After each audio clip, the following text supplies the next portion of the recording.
What are you looking for?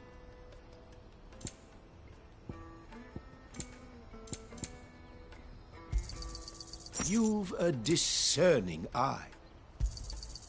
Many thanks. May Gilbert smile.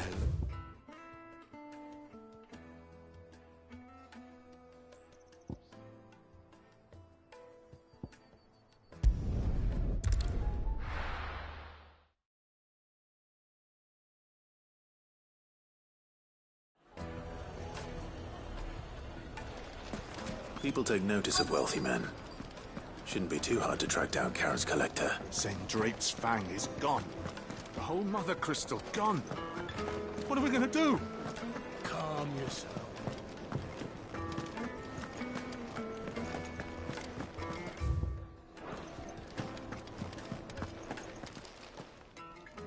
My reputation will be ruined! Ruined! Calm yourself, Lord Ignac, I beg of you, before you do yourself a mischief. Pardon the intrusion, but... Out! Get out! I paid for these rooms so I wouldn't be disturbed. Leave me be! Please, allow me to apologize. His lordship is going through a difficult time, and he's never been fond of guests arriving unannounced. Radim! Get rid of the filthy oaf this instant! Very good, Lord Ignac. Would you mind stepping outside for a moment?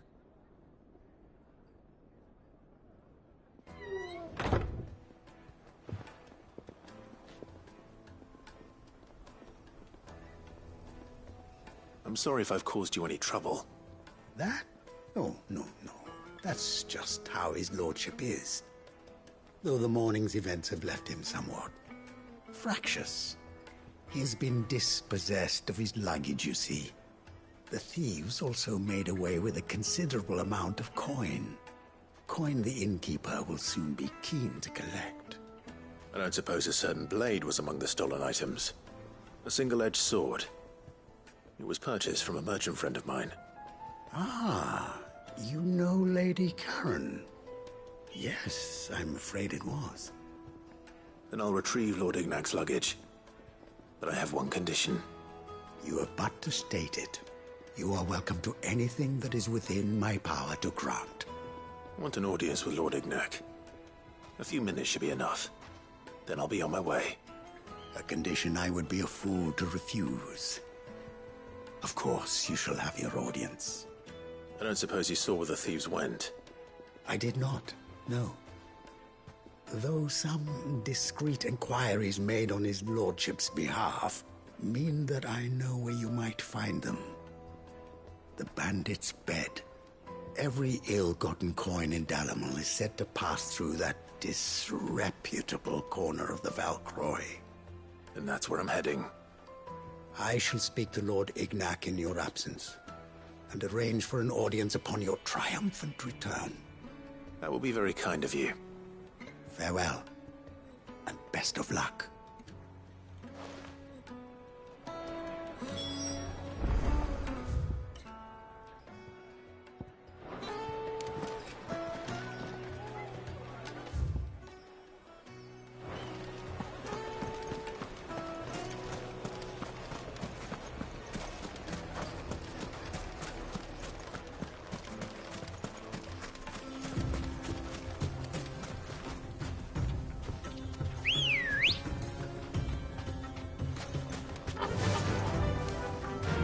Fly, Ambrosia.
company! Come on, lads, let's tear the bastard's head off!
This must be Ignac's luggage. Nothing seems to be damaged. All right. Let's get it back to Dalimil.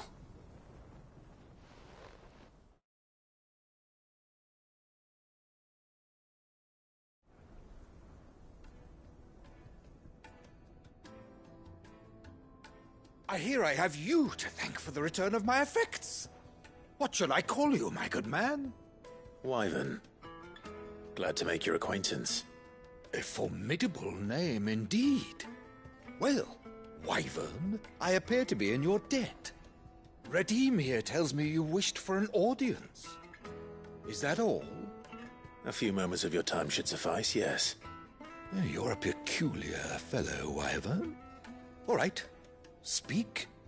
Master Wyvern was wondering if you could tell him about a certain single-edged sword you recently acquired. Oh, a true work of art, that one. Karen drove me hard on the price, but I would have sold her Radim here to get my hands on that sword. It was made in the Outer Isles, far beyond the Twins, and is used exclusively by the practitioners of a unique school of swordsmanship. They believe no combat should ever exceed a single strike, and hone their blades to such perfection that none ever does. Each sword is made for that one perfect stroke, and for that stroke only. They crack upon a second blow. There's a brutal sort of beauty to it, really. But how do they hone such an edge? Fine question. Why, they use a whetstone, of course. Whetstones, rather.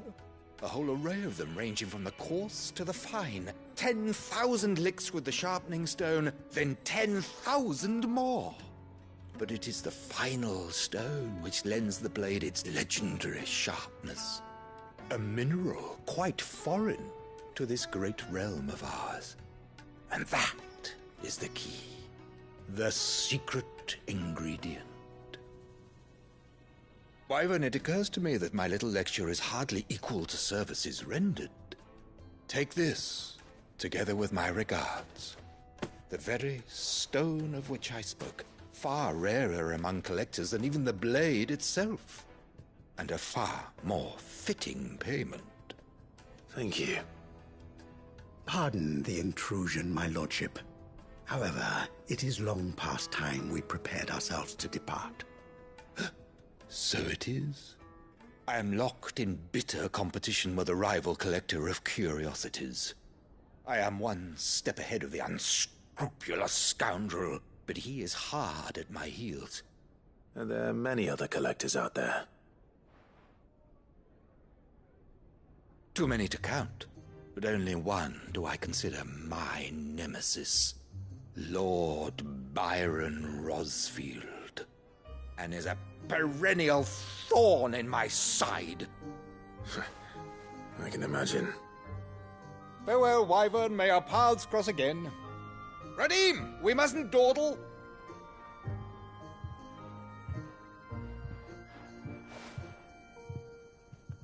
I think his lordship is rather taken with you, Master Wyvern. Thank you again for your assistance. Coming, my lordship. I'll be right there.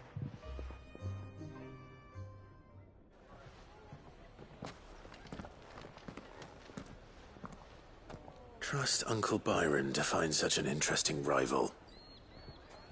Now, let's see what Blackthorn makes of this whetstone, shall we?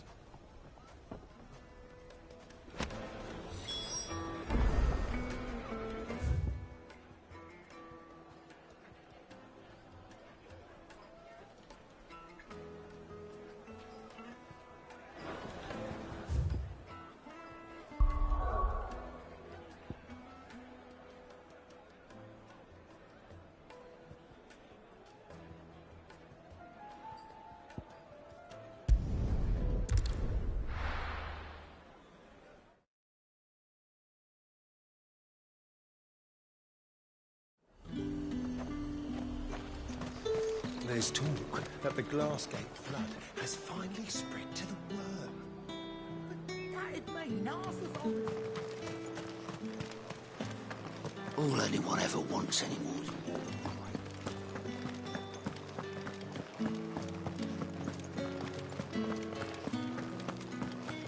Did you hear? The gates to heaven. I want to see you. What am I going to do without Sweetwater and Olive Talk? Milady, I come bearing gifts. Gifts? Whatever is the occasion.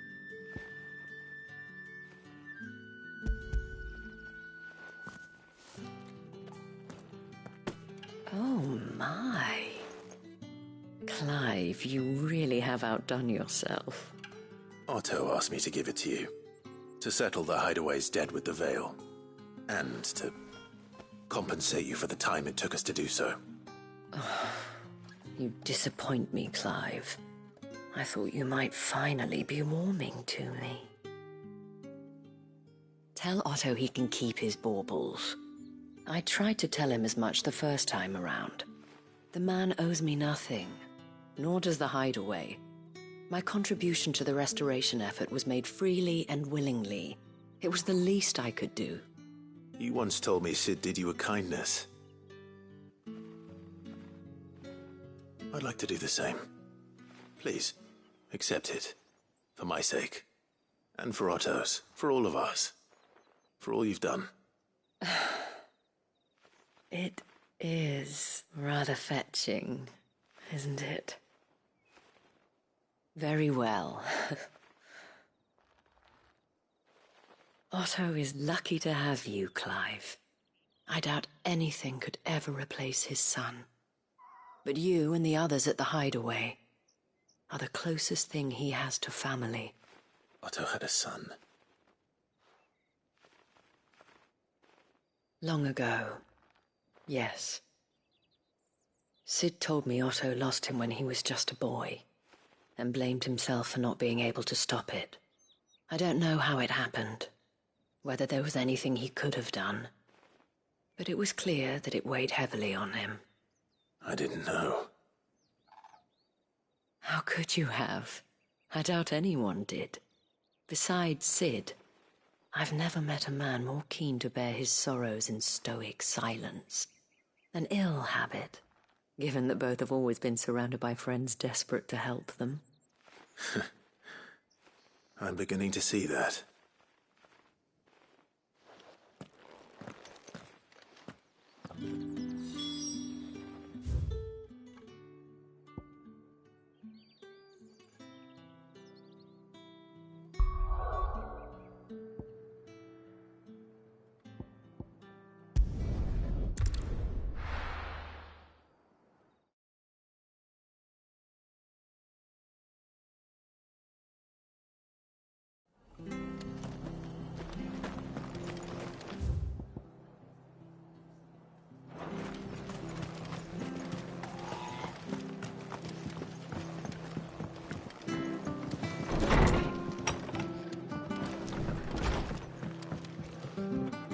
Clive, we weren't expecting you.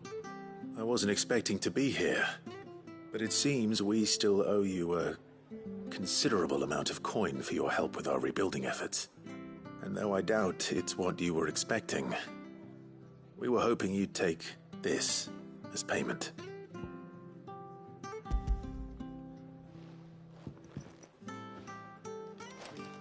A star ruby? I can't accept this. It's worth at least twice what you owe me. More if you can find yourself the right buyer. Think of the difference as interest. Interest? If word got out I charged that much, no one would ever borrow from me again. Anyway, why are you the one here asking me about this? I'd have expected Otto. Bit much sending the Lord Marquis out to settle your debts, isn't it? The old goat working himself to death again. Something like that. Most days I think he's the only reason the Hideaway's still standing. Same as always, eh? Back when the place was nothing but a twinkle in the eye of a recently retired Lord Commander, word is he was the first one Sid reached out to. Probably knew that without his strong arm and level head, the idea would never get off the ground. Sid may have been the face of the Hideaway, but Otto's always been the backbone. And when Sid passed away, we were all worried that would be the end of it. That Otto would just give up. His death was hard on everyone. But it must have hit Otto hardest of all. But he didn't give up, did he? Quite the opposite, in fact. If I recall, he was the one who nominated you as Sid's replacement, and rallied the rest around you. I reckon what he saw in Sid, he saw in you too. And don't we all? Doesn't hurt that you're half as stubborn and twice as handsome, neither. That, and you keep good company. I suppose I do.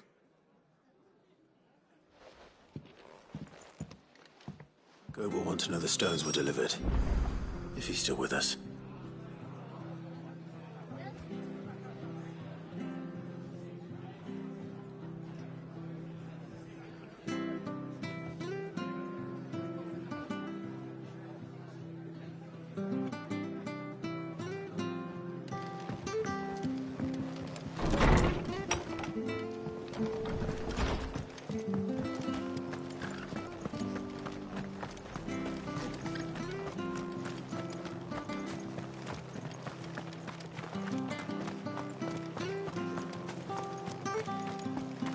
Naught but wild beasts, this end.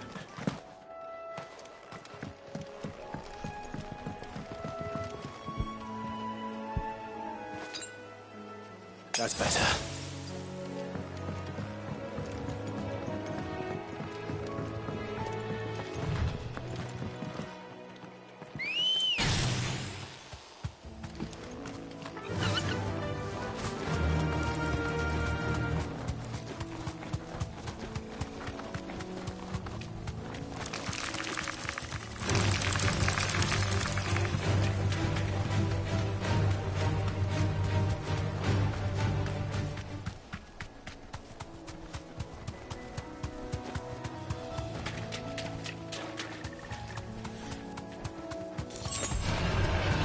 back.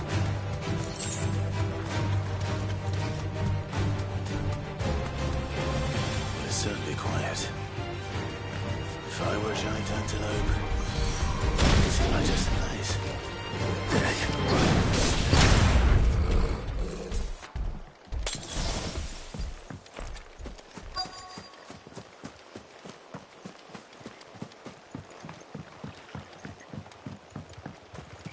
I doubt we'll find one bigger than that. You hungry, Torgal?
Now,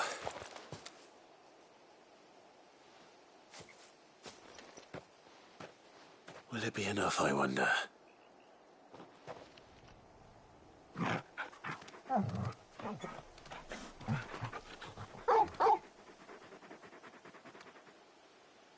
I say that answers my question, which means we owe the lawsmen our thanks.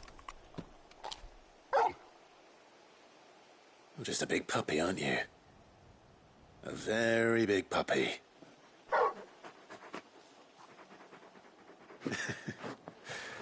You do know you can take that with you, Torgal. Lady Karen will be relieved to hear you've got your appetite back. Come on, boy.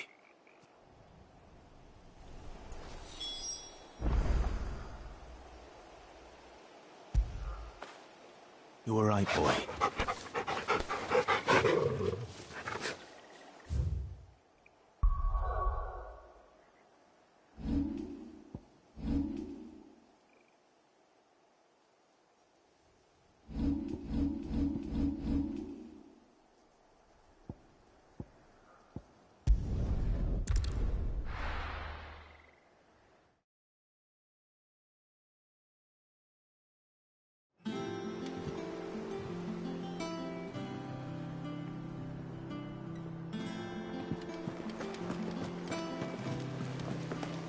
Is that the thing Tomes helped to build? Liv told me she was building a ship.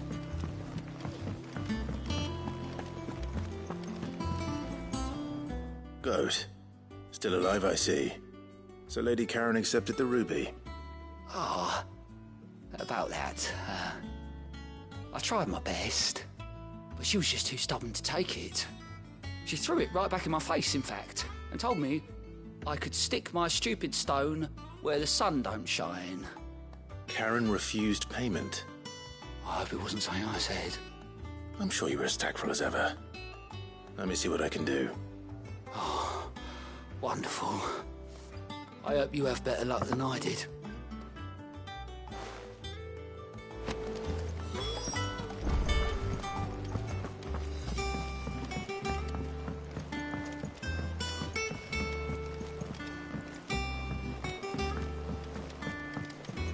don't know where Sid gets the energy.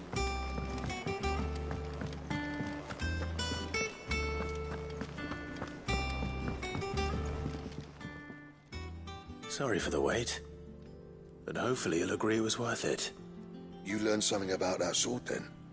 I did better than that.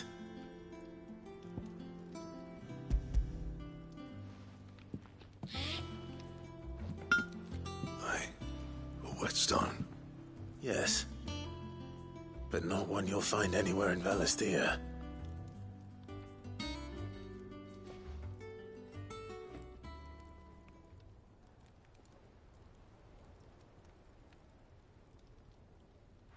No wonder I couldn't get the same finish on the grinding wheel. One hit and all done, eh? Might not be so bad if all you ever fought were duels.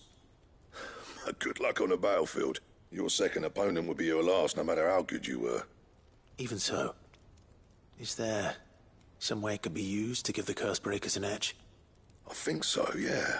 With this whetstone and the right kind of steel, I could probably even make a twin of the blade to rattle me. But there'd be no replacing this little rock once I worn it down to a sliver. I reckon we get a dozen swords from it, if that.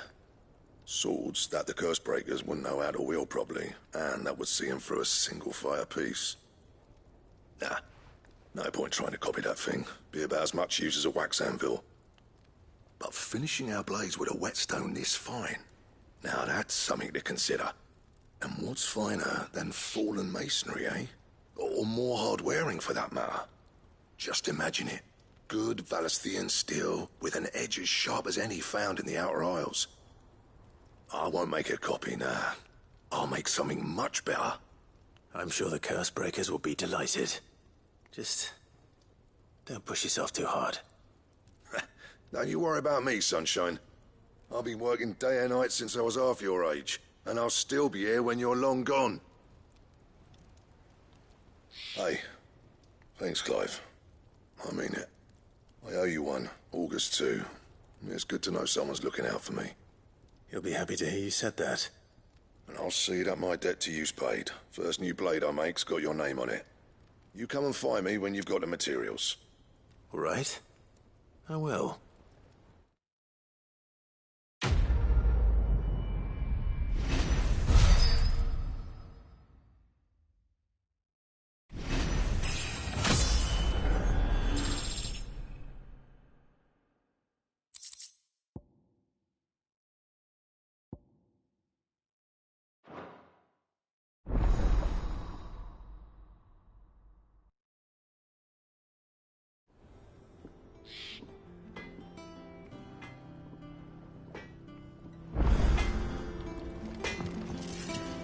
Clive?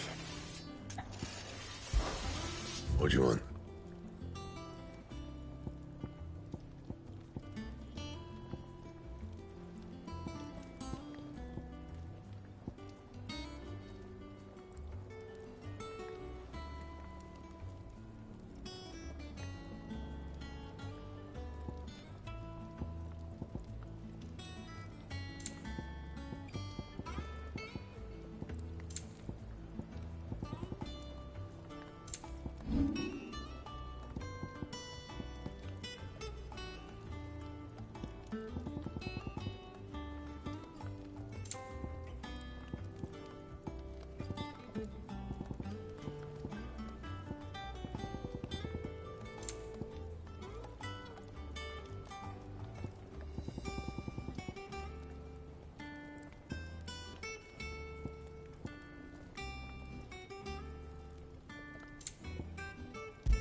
Not my best work, but it'll do. Anything else?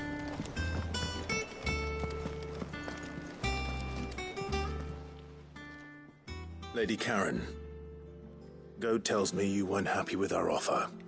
Would you prefer the debt was repaid in coin? What debt? I don't recall lending any of you lot me hard-earned gil. I may have tossed a talent or two in the Hideaway's coffers, but those were donations, and you can hardly call it charity if you go asking for it back. Of course not. But one good turn deserves another. And our circumstances have changed. Surely you wouldn't shun the gratitude of a pauper who happened to have become a prince. Oh, so you're a prince now, are you? Fine. But I'm selling it and taking what I'm owed, then you're getting the rest whether you like it or not.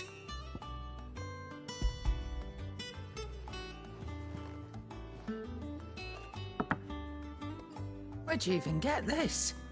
A decent trader might nab 1,000 talents for a star ruby.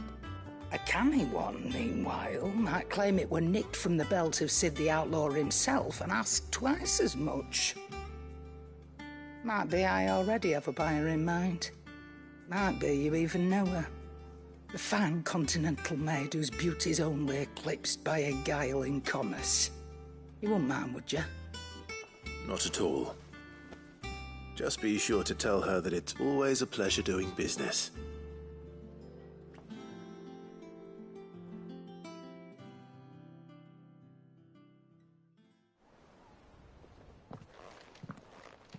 I hear you ended up delivering all 3 stones. Thanks to this lump. I sometimes wonder what I pay you for. Speaking of which, I still haven't been paid last month's wages. Oh, so you remember what's owed to you then? Get your ass behind that disc of yours and don't get up before those ledgers are square. Right away.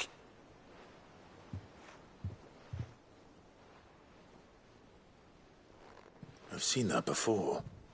Yeah. Plenty of times. It was the only goblet Sid ever used. Either out of habit, or because the filthy sod couldn't be bothered to find a clean one. I knew so little about him. Like most people. Martha and the Dame both seem to have fond memories of him. Huh. I bet they do. How long did you know Sid before he... Before he died? 20 summers, give or take. Back in the day, I was a purser on a trade ship, which is where I met him. He bought passage to... I forget where. And having nothing better to do on the long nights, we set up drinking island rum till the morning bell dragged me back to my duties. Quit my post not long after that. On account of making a fine maiden's belly fat. But me and Sid stayed close, promising we'd one day sail the seas again. That was before fate stepped in and said she was having none of it. The magic woke inside my son soon after his first name day, and there was no hiding his knack. Couldn't you and your family have... My family were the ones who summoned the constable, wanted the monster taken away. I couldn't turn my back on him, forget what I felt, and I couldn't for the life of me understand how they could. Luckily, Sid was of the same mind as me. It was him who stood beside me when all I wanted was to tear the whole world down. Him who cried for me when I had no tears left of my own. Him who swore he'd do everything he could to stop it from happening again. And he was true to his word, too. Left the Royal Army once and for all. His ranks, his ribbons, gone. Just like that. Threw away everything he had. All to right a wrong that no one else had the courage to face. I knew then I'd follow that man to the ends of the earth.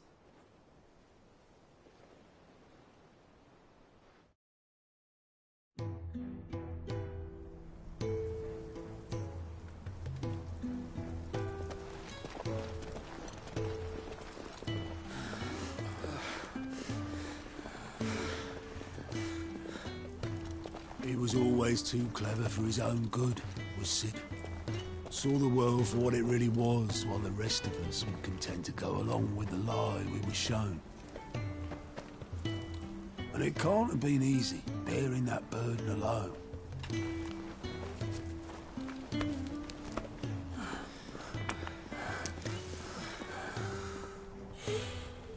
But he didn't let it stop him.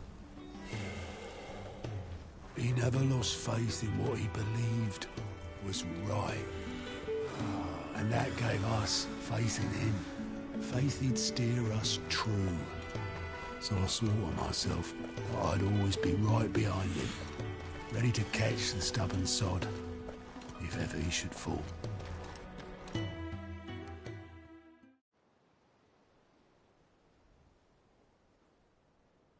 But I couldn't even do that.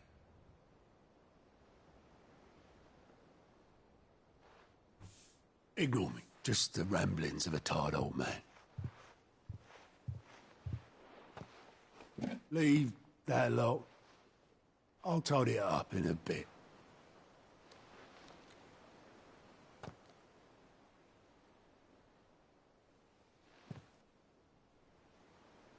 This is Sid's handwriting.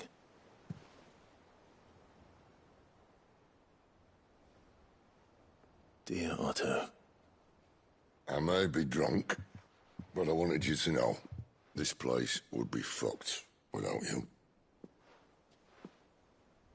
Love you, you grumpy old sod.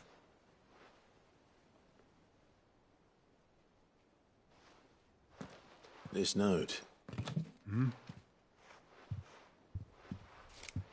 What about it? Sid was right. Without you, we'd all be lost.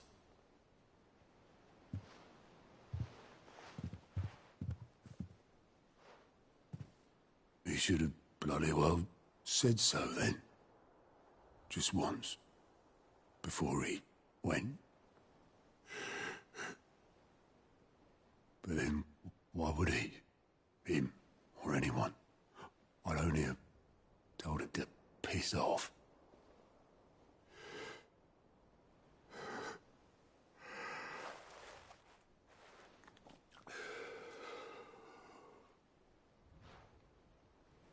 You're wrong, though. Both of you. It was never just me keeping the hideaway afloat. It was all of us. I just shoved people in the right direction. I barely seem to be able to do that anymore.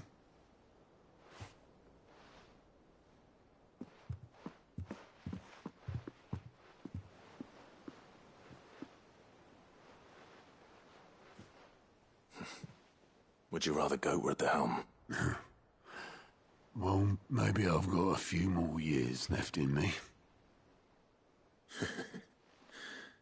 I'm going to hold you to that, Otto. Before you go, Sid would have wanted you to have this. But that's... This'll do me just fine.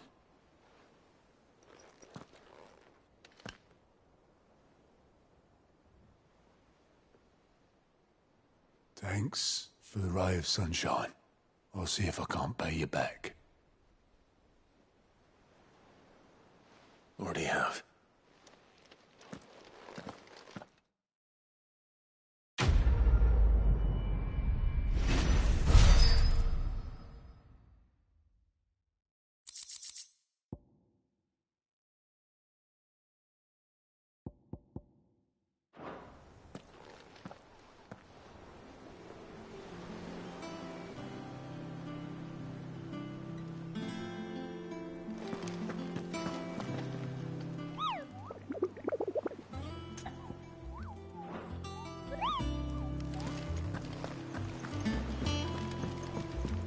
They told me she was building a ship.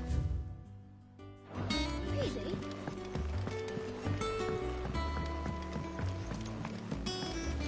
I don't know where Sid gets the energy.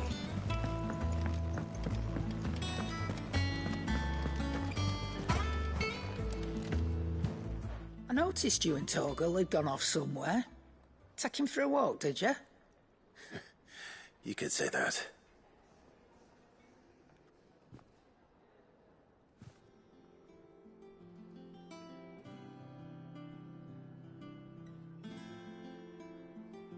So, Molly's leftovers weren't good enough, eh? That'll teach me for treating you like you're still a pup. All right, no need to shout. Now we know what you're after, I can see about getting some in. Speaking of which, I brought one for later. Can I leave it with you?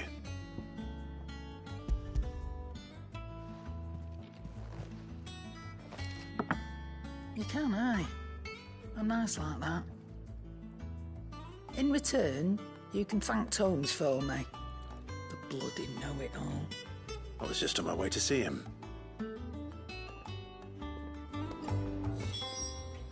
Well, don't just stand there gawping. Go on, then.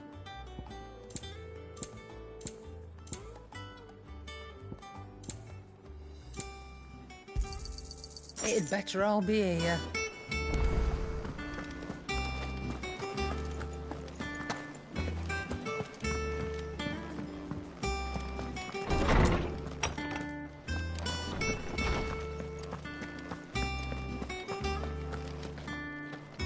Ah, Clive.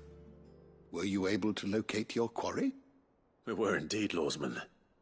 You pointed us in exactly the right direction. And Torgal's been a very happy hound ever since. Very good, very good. Lady Karen sends her thanks, by the way, for your part in solving the mystery. Ah. But that reminds me. After your last visit, I found myself pondering Torgal's talents. Do you recall our conversation concerning Lady Jill's role in Torgal's transformation? About how she somehow woke the power within him. Precisely that. A reasonable conclusion, I thought, but one which raised certain questions in my mind. You see, the Fenrir of legend served Shiva and Shiva alone, and while the powers attributed to him are certainly impressive, the records imply they are somewhat different in nature to those you described Torgal as having used. What are you suggesting? That Torgal may be the beneficiary of more than one icon's power. Consider that in addition to Lady Jill, he has served as a loyal companion to you, your brother, and even the late Cid.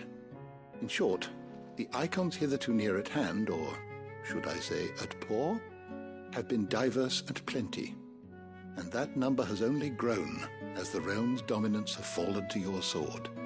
One can but speculate as to how all of this has affected Torgal. He has seemed more fierce of late. And if I am not mistaken, he will grow fiercer still. We are fortunate indeed to be able to count him amongst our allies and not our adversaries. Oh, he's more than an ally. He's a friend.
Let's go.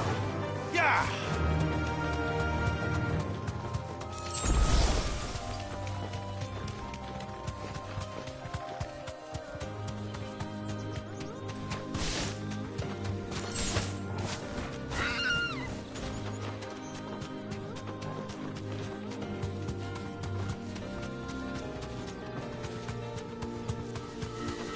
We're not alone.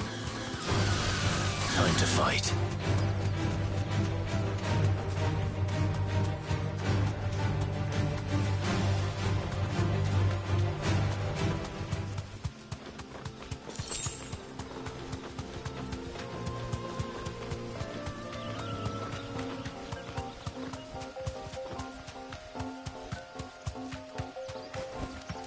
Thanks, girl.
Greetings, Your Majesty.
Run like the wind.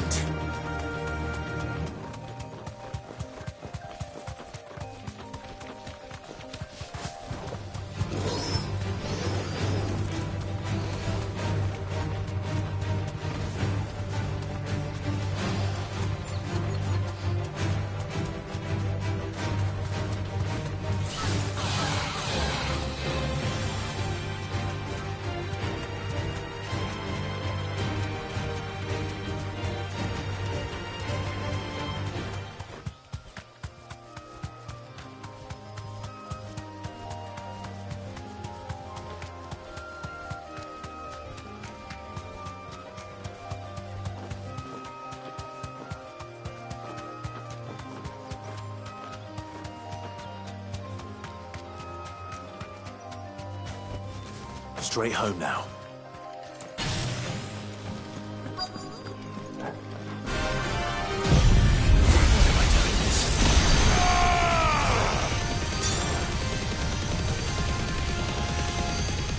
All yours, Torgal. And another! Waken winds!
Star Blizzard!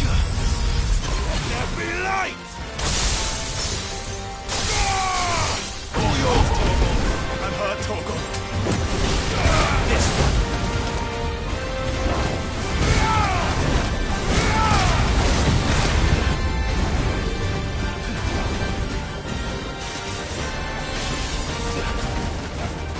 Go, Torgal!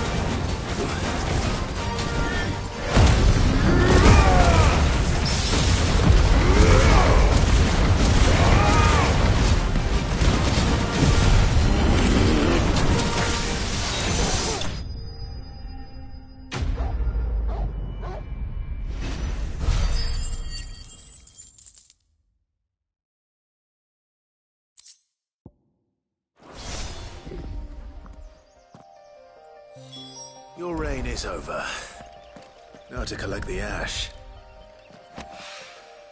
This looks like the stuff. Let's see if there's any more.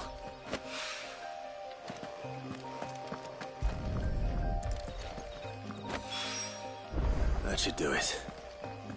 For what?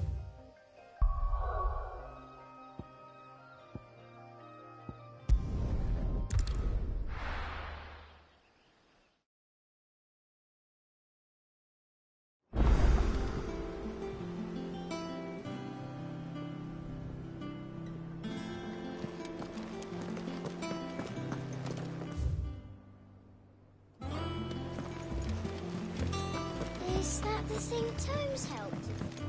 Ned told me she was building a ship.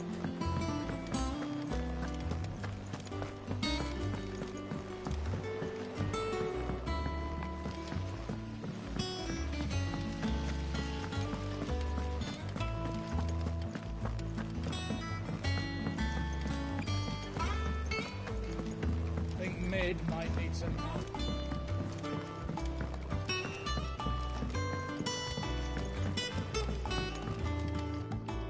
All right there, Sid? How's that hunt for the bomb ash going? I have it here.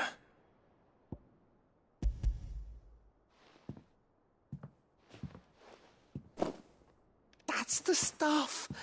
And plenty of it, too. Enough to keep the Alembic bubbling away for a good old while. You're a gent, Sid. Let nothing say otherwise. Right then. Let's get this contraption up and running.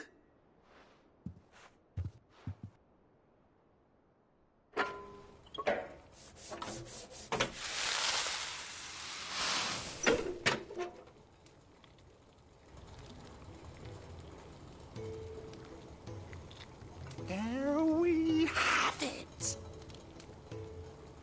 The Telemon Alembic. And it works just like the chief said it would. Very impressive. Says the man who cut down a burning boulder. Speaking of which, I still haven't returned the favor. There's no need. The good it will do for the hideaway is reward enough. Don't be silly. Why don't you let me take a look at that bag of yours? The one you keep your potions in. Reckon I could work some magic on that, huh? What kind of magic? Well, we happen to have isolated a substance in our test run of the Alembic that I reckon will make even the toughest leather supple as anything. Thought we might use it to breathe new life into old boots and the like. Save the hideaway a few gil. Ah, I reckon if we slap a bit on your bag, it'll loosen it up enough for you to squeeze in a bottle or two more. Well, it can't hurt to try, I suppose. That's the spirit. Leave it with me. I'll only be a mo.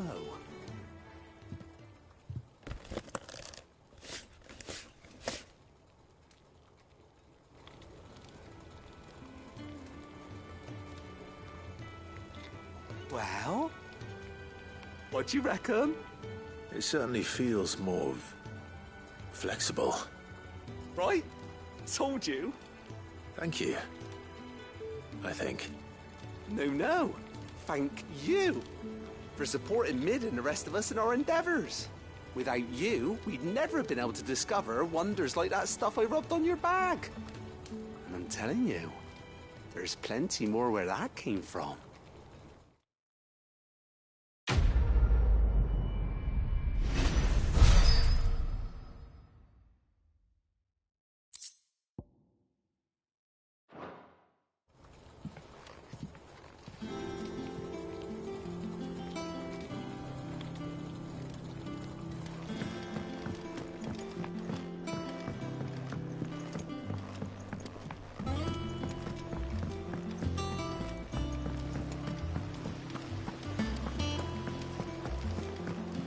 Wish I could take that one.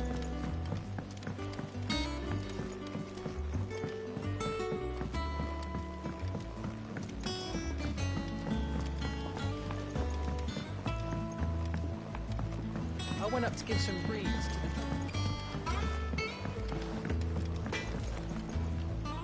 What do you need? For Sancfordian, do you? Not bad, if I do say so myself.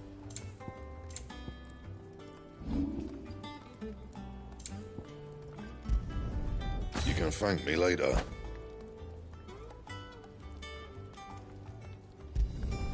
Not my best work, but it'll do.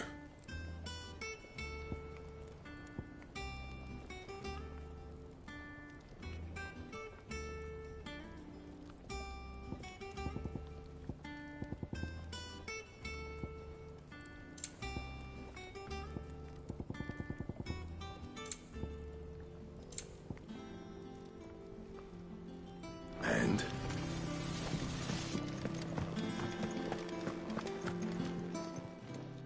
Well, don't just stand there gawping.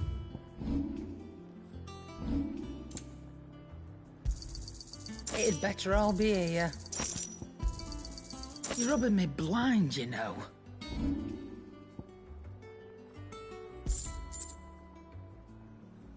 Come again. Or don't. I'm not much bothered either way. Clive. So, will it be? And?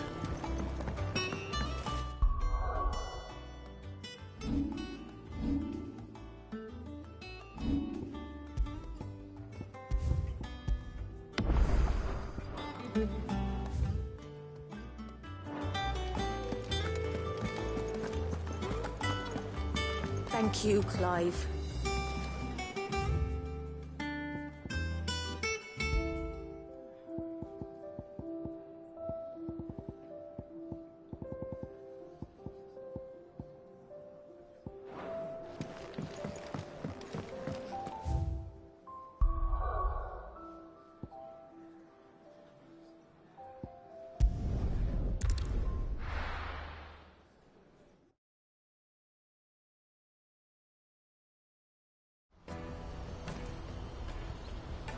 Let me carry your goods. Out of my sight, wretch.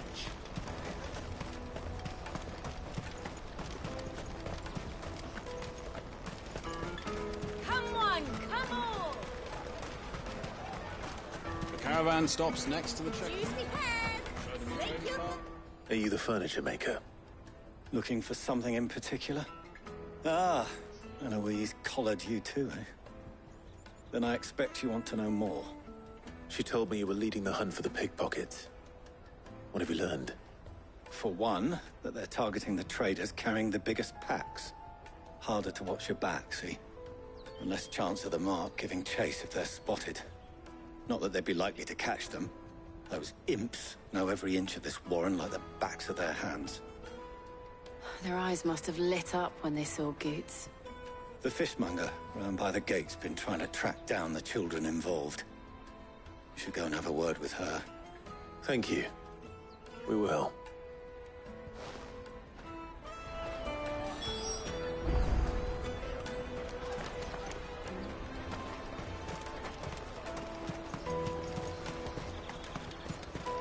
You won't find anything of this quality in Twinside. You should come with me to the Dominion. Fish for sale! Fresh sorted and smoked! Can I interest you in... Ah, sorry. Message from Eloise, is it? She's asked me to help her. To help you find the pickpockets. Is that so? Suppose I better tell you what I know, then. For one, this isn't a family operation.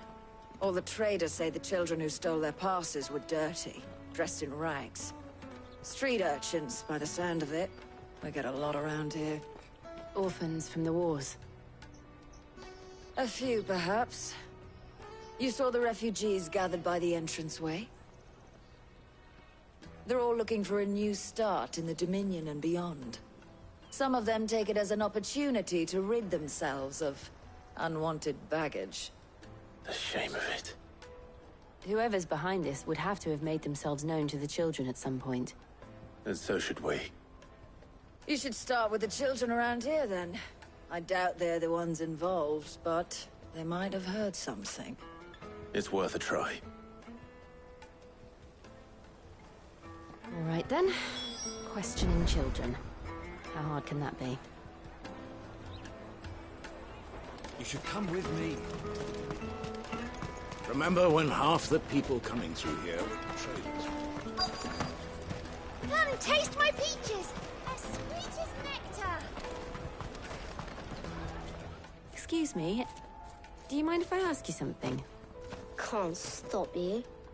I was just wondering if anyone has asked you to do anything out of the ordinary recently. Anything you grown-ups ever ask us to do is shut up and go away. So guess what I'm about to tell you to do? Sorry. I'll leave you alone.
I'll take the large one.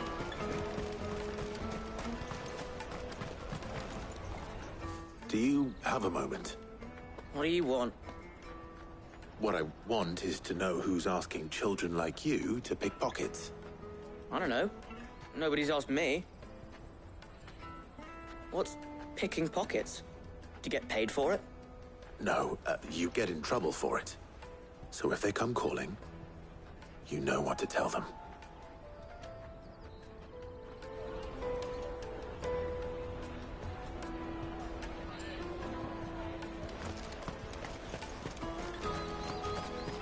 Joker snake spit for the... Excuse me? What do you want? I don't have any money. It's all right. We're not going to hurt you. We just want to talk. What about? We've heard that some very bad people are making children like you steal from travelers. We need to know who's behind it so we can stop them. I don't know much about it, really. But my friend, Honza, he said he got a job doing something dangerous. Sounds promising. We need to find him and ask. Do you know where your friend might be? He's usually by the tents outside town. Thank you. You've been very helpful.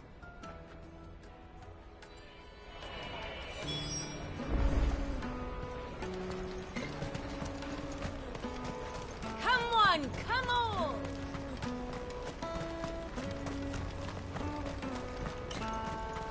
Peaches and pears.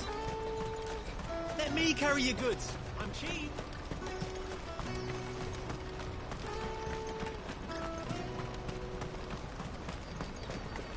that's that then. She must have meant the refugee camp. Let's hope he's still nearby. There are no crystals here. That big fat donkey was easy pickings. He wouldn't have noticed if we'd robbed his boots off him. Yeah. Wish we hadn't handed over the pass, though. Could use one of those things to get out of this dump. Chance would be a fine thing. The moment they found out, they'd string us up by our guts. Would they now? Perhaps you'd like to introduce us to these charming characters. Shit, we're in trouble now. What do we do? You two get caught if you want. I'm off. Hunter, where are you going? So that was Hunter, eh? Jill, you watch these two. I'm going after him. All right.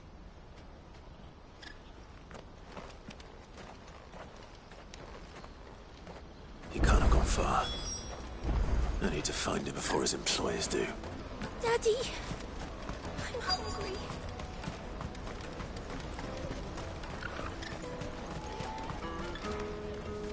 Did you see a boy run past?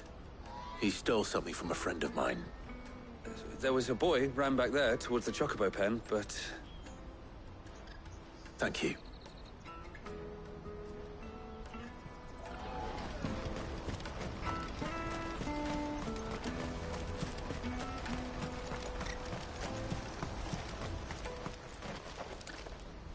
Oh, shit.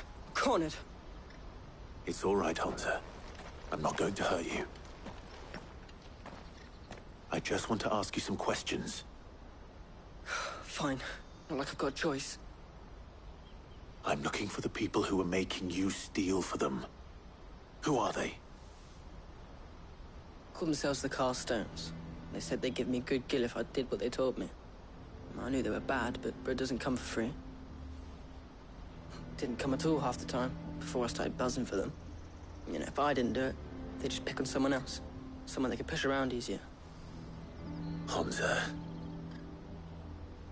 You found him then? Jill. Where are the other two? Eloise is watching over them. She sent Goots and I to look for you. You're... him! I haven't got your pass anymore, if that's what you're after. I gave it to the Carstones. Whatever you do to me, I can't get it back. Not that I go against them anyway. If it weren't for their gill, me and my mates would have starved.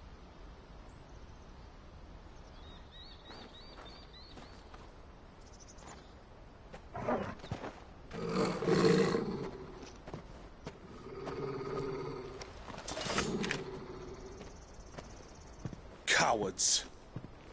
You will not force another child to do your bidding. Wait, we're not... Don't hurt him.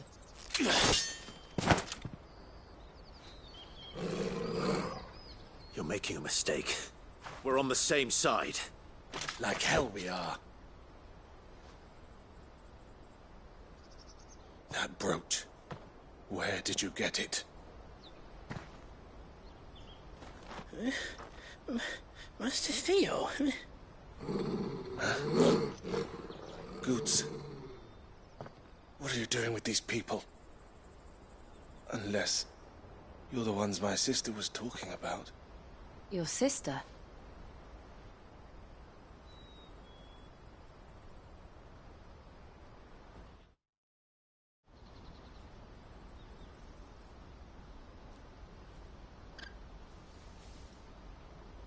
Eloise didn't tell us she had a brother.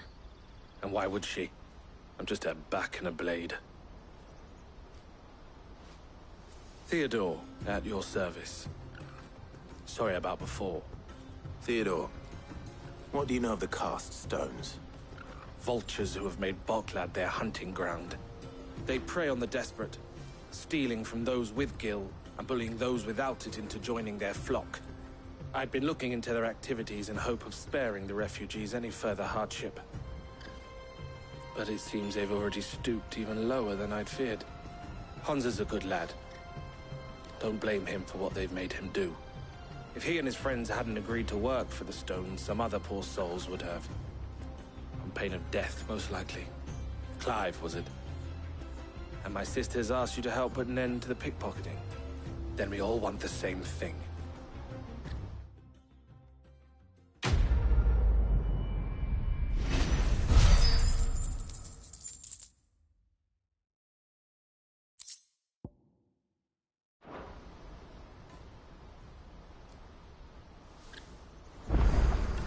I'm sorry. Where is it? So, what's the plan? What else? We find the cast stones, and we crush them. You get your trader's pass back, and I make Boklad a safe place again. All right then. All right then.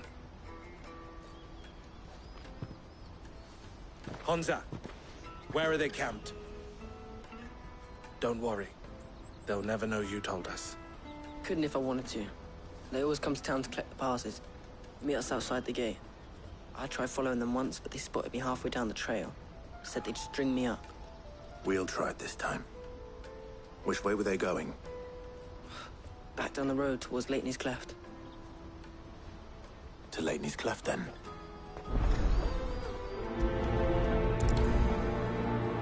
Leitney's Cleft is to the south, past the camp.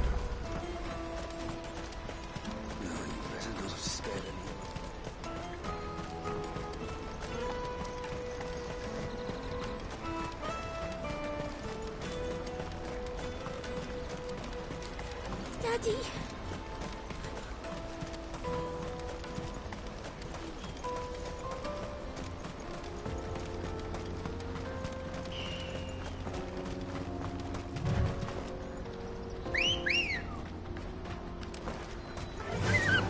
Yeah!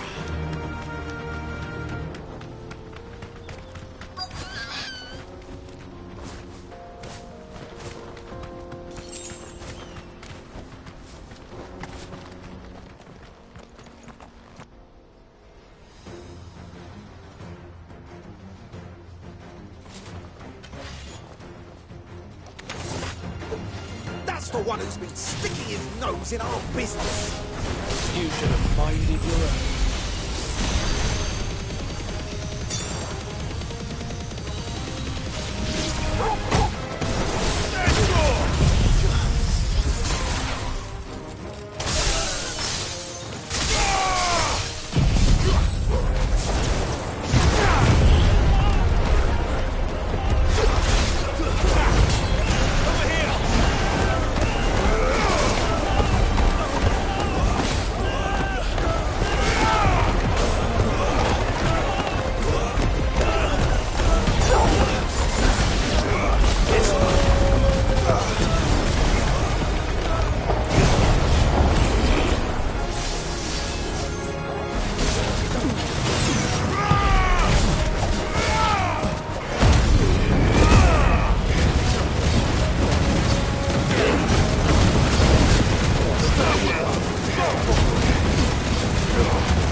We know we're on the right track.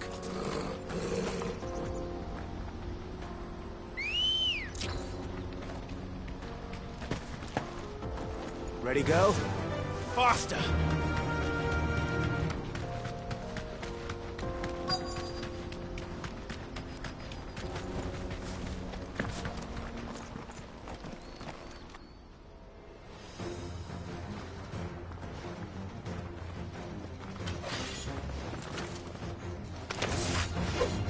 We got company! That's the lot.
a bad haul today, eh? Aye.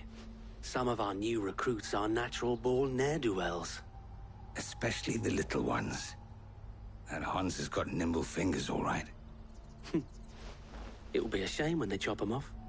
But till then, let's make the most of it. Scum. The leaders of the Cast Stones, I take it. They don't deserve any mercy, Clive. I wasn't planning on showing them any. We're ready when you are, Theodore. Oh, I'm ready.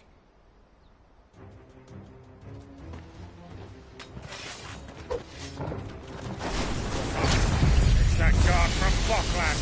Kill him! Kill them all!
And they say crime doesn't pay.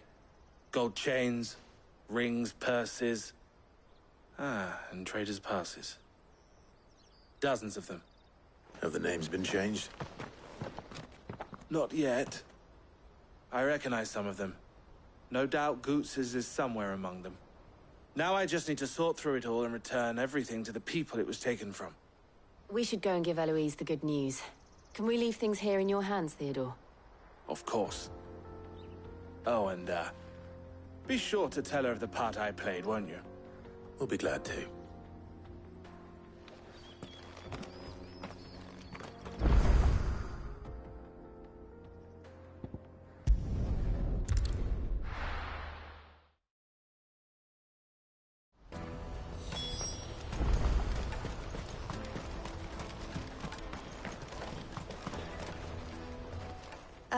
Clive, how goes the hunt?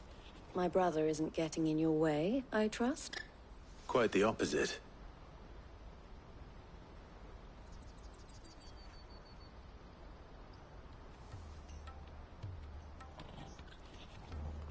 So it was the cast stones who were behind it all. Theo told me he'd been on their trail. And their demise solves 3 problems at a stroke. That of the pickpockets, the bandits pulling their strings, and the passes they were stealing. I only hope yours is among the items you recovered. Only time and Theo's return will tell. Speaking of whom, welcome home, dear brother. You are too kind, Eloise. Here, Clive. Goods' pass. Ask him to keep a closer eye on it from now on, would you? I will. Thank you. El, I've asked our boys to carry the rest of the goods back. Can I count on your help in sorting through it all? Of course. I'll make some space in the storeroom. I expect you'll soon be on your way then. But it wouldn't do to leave without introducing yourself properly. Would it now? Sid. Don't look so shocked.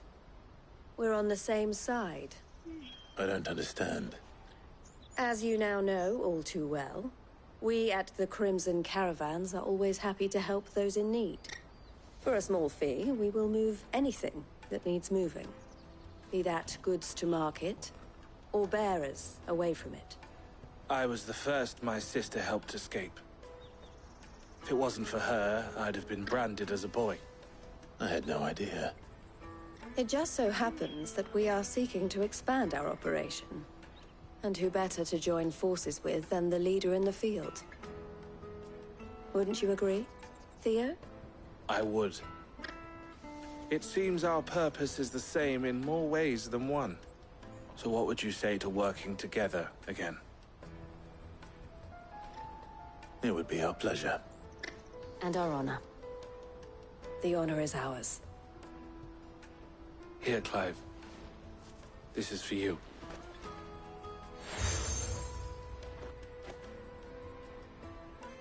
What is it? El has friends in high places, while I have associates in, lower ones. That mark is proof that you're a friend to us both.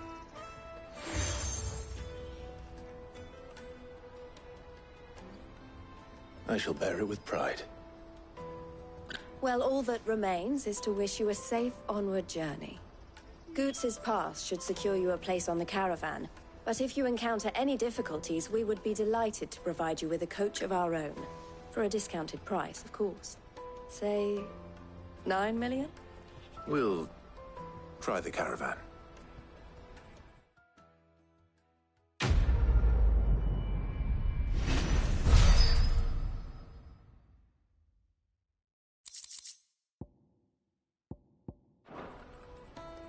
Right then.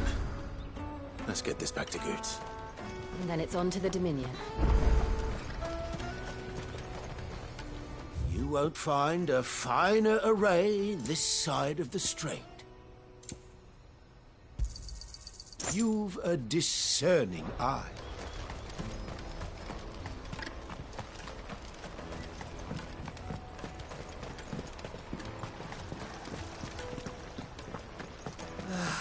If I knew arrival, Now I just need to see brought about any getting the coin. work. I want to know right away.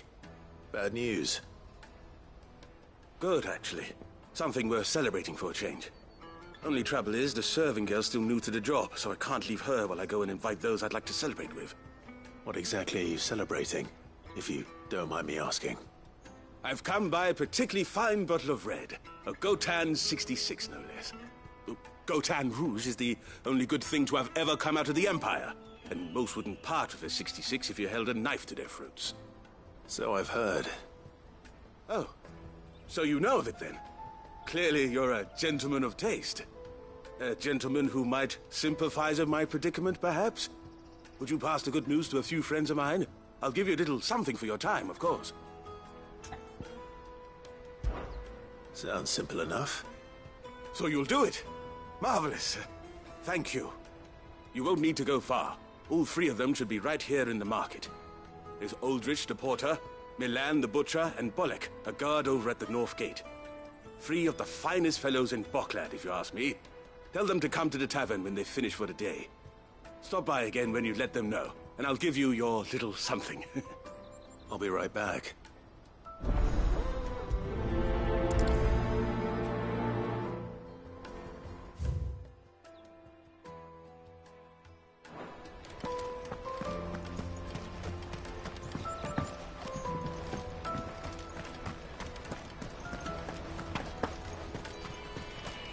I hear the brothers found another victim. Can you believe it? Believe it, all right. What's that? The third this month?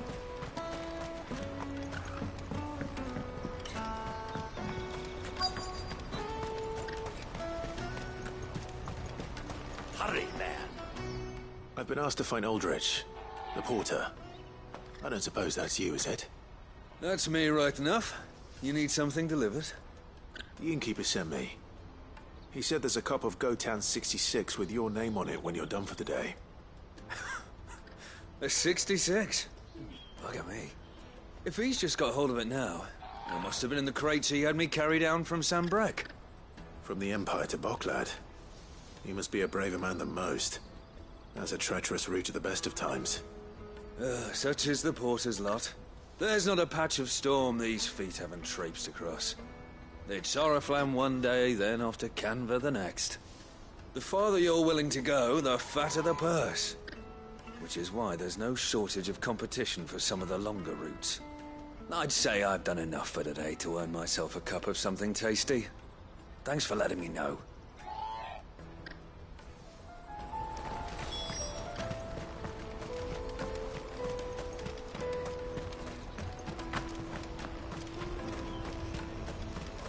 Out of my sight, wretch!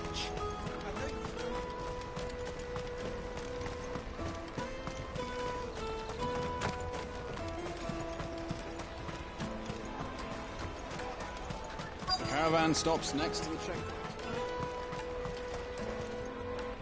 Are you Milan, the butcher? That's me. What can I do for you?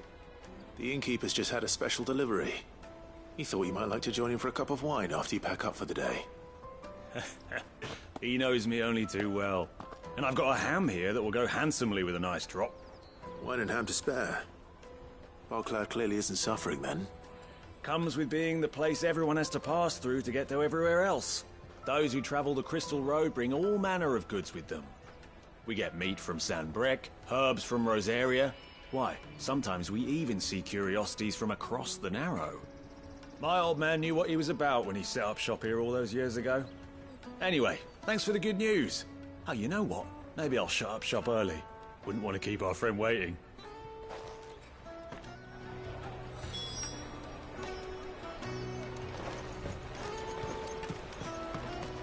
You won't find anything of this quality in Twinside.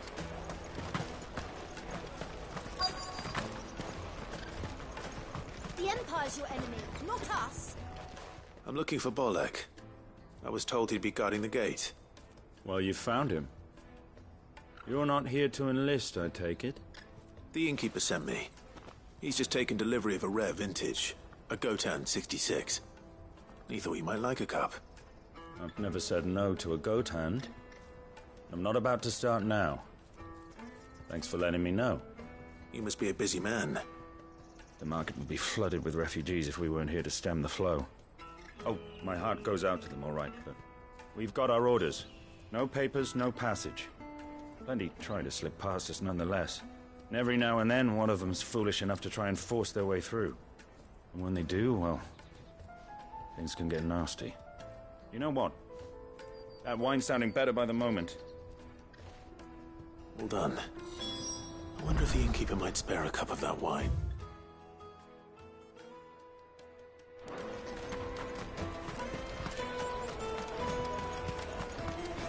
Come and taste my peaches! I'll take the lard. What a really juicy The caravan stops next to the checkpoint. Jug of snake spit for the road? on, come on!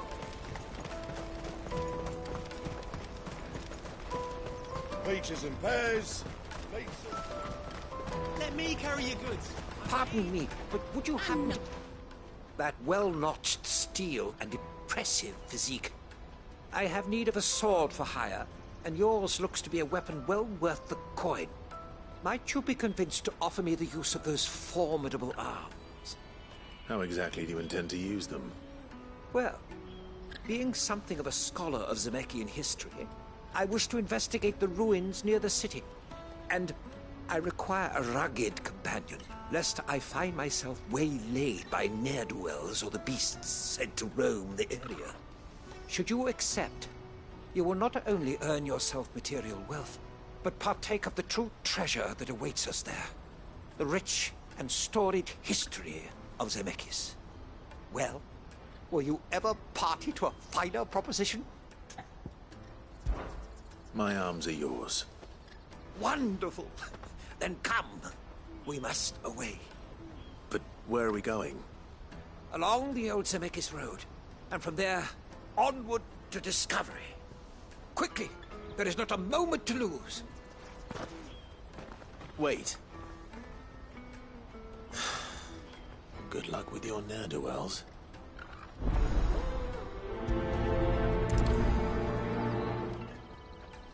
I'd better make sure he doesn't get himself killed. Water for hire. Best sir. I see you've been of some assistance to Eloise. Perhaps you can extend me the same kindness? Perhaps. What would I be doing? Finding someone. You see, I've been having trouble with thieves, and despite the many pains I've taken, I can't stop them from rummaging through my packs. I was griping about my lot to a friend of mine a few days back, and he offered to track the culprits down. Now, Joseph's a sellsword, and a good one at that. But he's been gone days, and I'm beginning to fear the worst.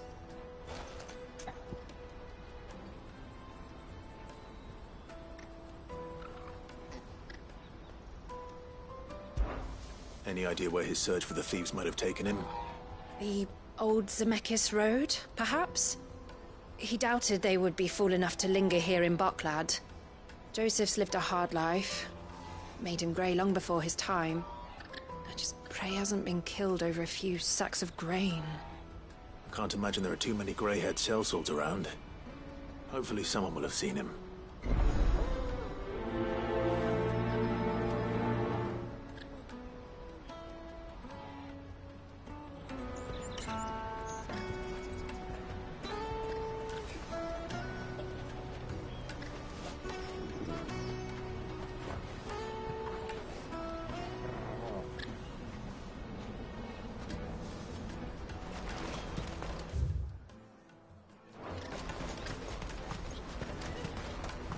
That's that then.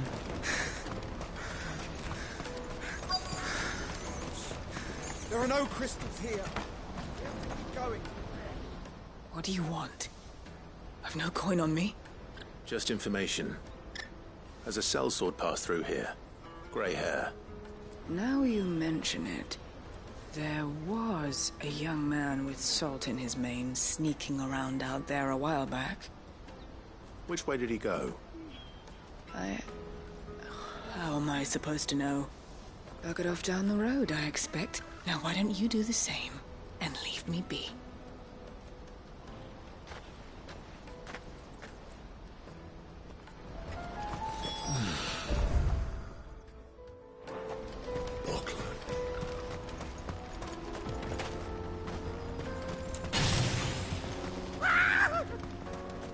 Why am I not surprised?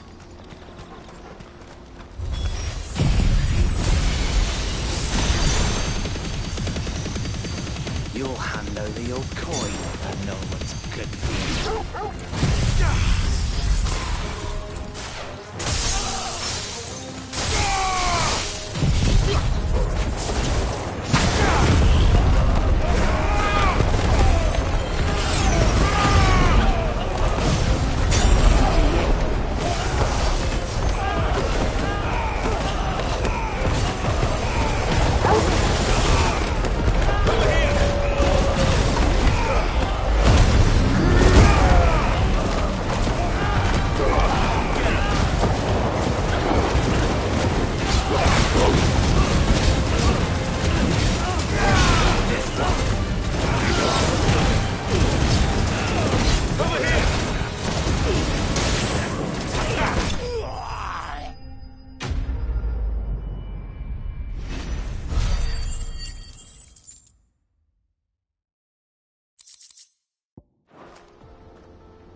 Are you hurt? Happily not, good sir. Thanks to your timely intervention. More importantly, we have arrived. Now, feast your eyes upon the marvel before us. Ruins, a relic of the fallen civilization. A sight so common that man is oft blinded to its wonder. Colossal vessels, dashed from the very heavens. Airships, we call them, with very little thought to what wonders such a word might describe. Oblige me if you would. Does anything strike you as peculiar about this particular specimen? Though we ourselves find fallen ruins to be nigh indestructible, whatever gouged the final sin from the rock cleaved clean through the structure you see before you. A tantalizing mystery, no doubt, but merely one of countless enigmas in which Zemeckis history is steeped. Come, good sir. Our expedition continues, and we still have much to learn.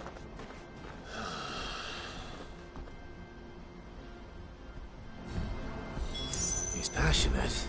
I'll give him that.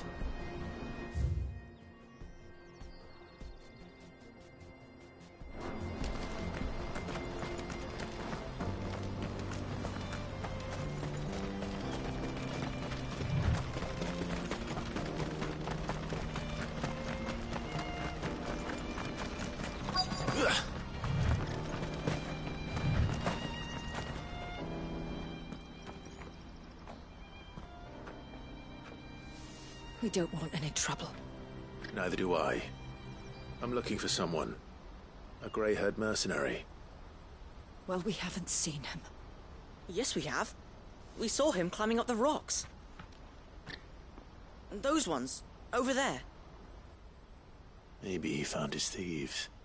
Mum won't let me near them. She said there's goblins up there, and that they eat little boys for dinner. Shush now. You've said quite enough already. I only told him what you said. I'd listen to your mother if I were you.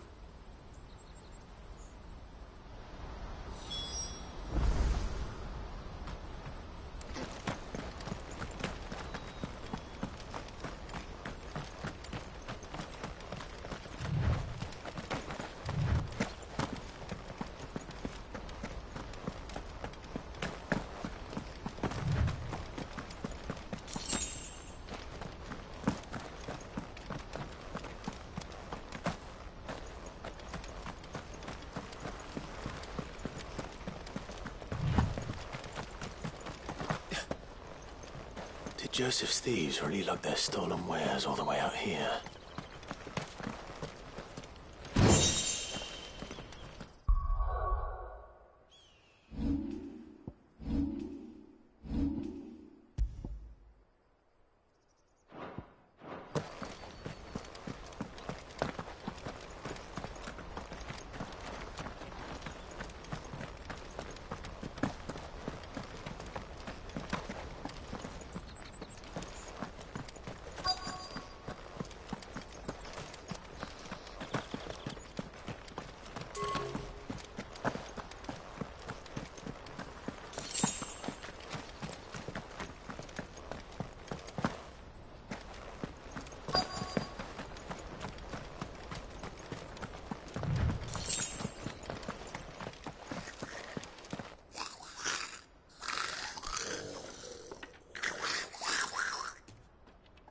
I think we found our thieves.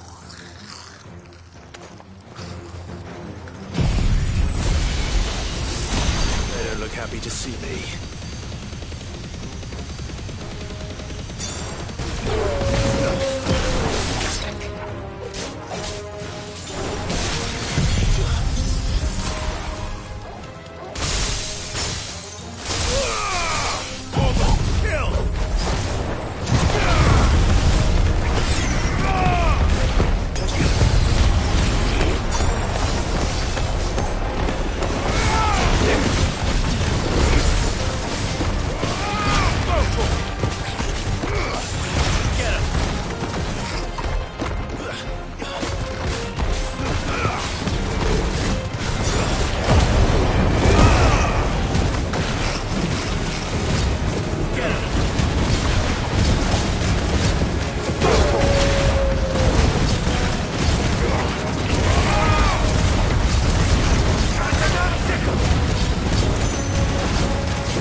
Let's get this over with. Stop! Don't kill him, he's just protecting his home. Joseph? So the boy was right. I don't know you. Your porter friend sent me to find you. She was worried you might have got yourself killed. Have I been gone that long? It wasn't hard finding the thieves. The problem was knowing what to do with them when I did. I take it things are more complicated than they appear.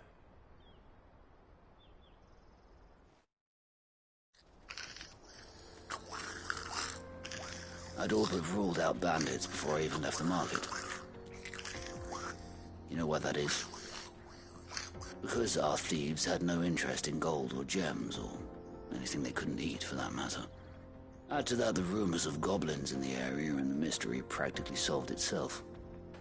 I soon found their cozy little homestead, and all the missing food. I launched myself at them, full of righteous fury, but their leader was the only one who moved to meet me. The others, they huddled around that food, ready to die protecting it. They stole because it was that or starvation. I've been there myself, back when times were hard.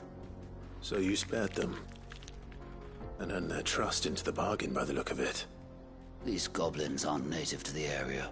They don't know how to survive such barren lands, so I've been teaching them. And once they've learned to hunt and forage, they won't be fool enough to risk their necks in Boklad. I'm impressed. I didn't know goblins could be reasoned with. Do me a favor. Let the porter know I'm safe. I'll head back to the market once my work here is done. Oh, and don't mention the goblins. I don't want people coming here brandishing pitchforks. Not now this lot have sworn off thieving. Your secret's safe with me. I appreciate it. Thank you.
Faster!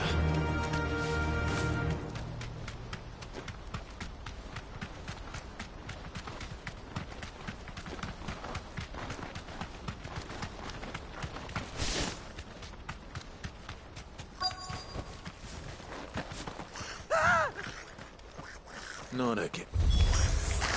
All right then. Who's first?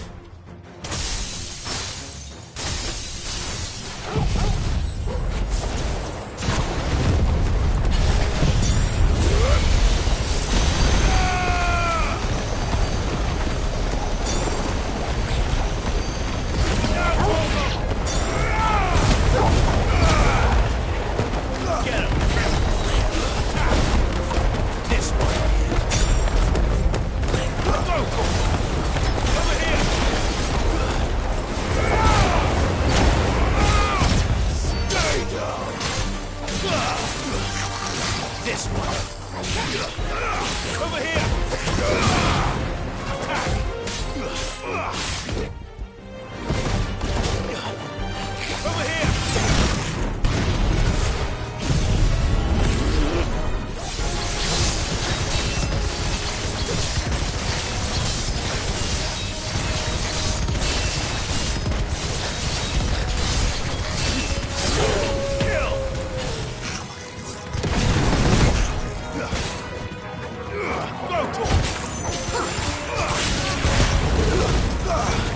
Go this one. Attack! Over here!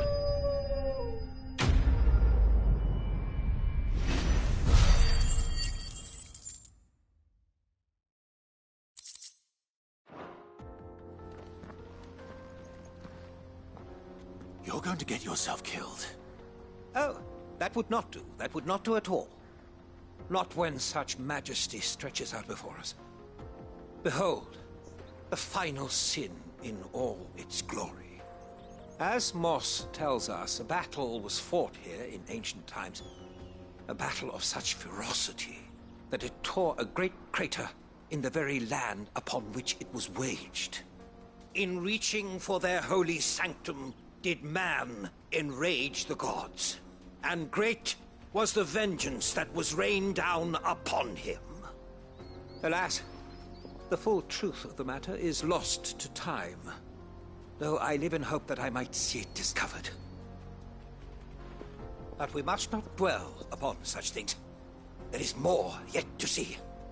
Onward! History awaits!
Still in one piece? It would seem so. Once more I am in your debt. And once more you impress me with your prowess. These were no ordinary foes, but ones we in the field call echoes.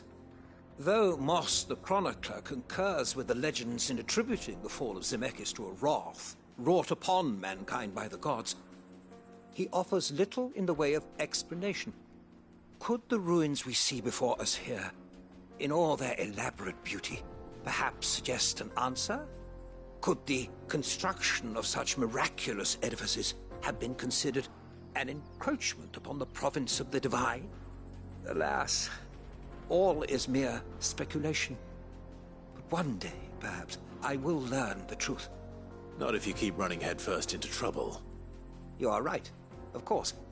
And not only have you plucked me repeatedly from the jaws of death, you have proven yourself a willing audience to my ramblings. Glad to help, but didn't you say you came here to investigate something? I fear I may have rather overstated the case on that front. In truth, a captive ear was all I really desired. You see, even my fellow scholars have grown somewhat weary of my musings of late. And so I came upon the idea of purchasing a companion. A captive audience, if you will. That's what this was all about. I am afraid so. And now, my good man, it is high time we returned whence we came. Fine. Just don't go running off this time.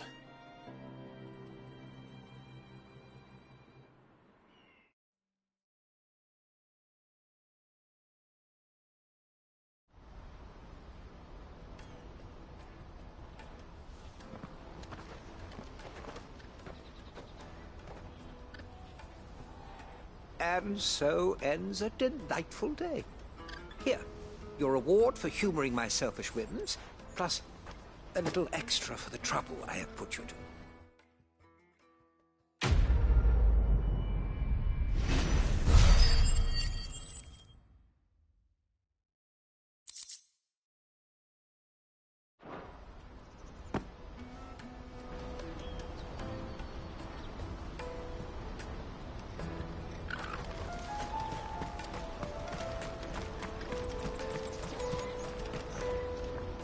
Joseph's fine.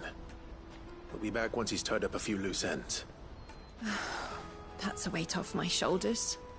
He certainly knows his business. He found your thieves all right. And I dare say they won't be coming back. A good man to have around, that Joseph.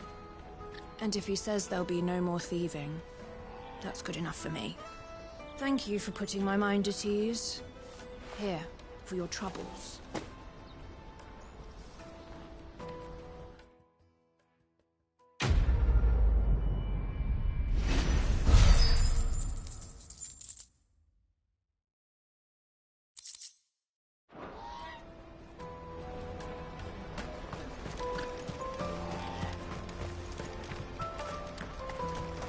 Hurry, man.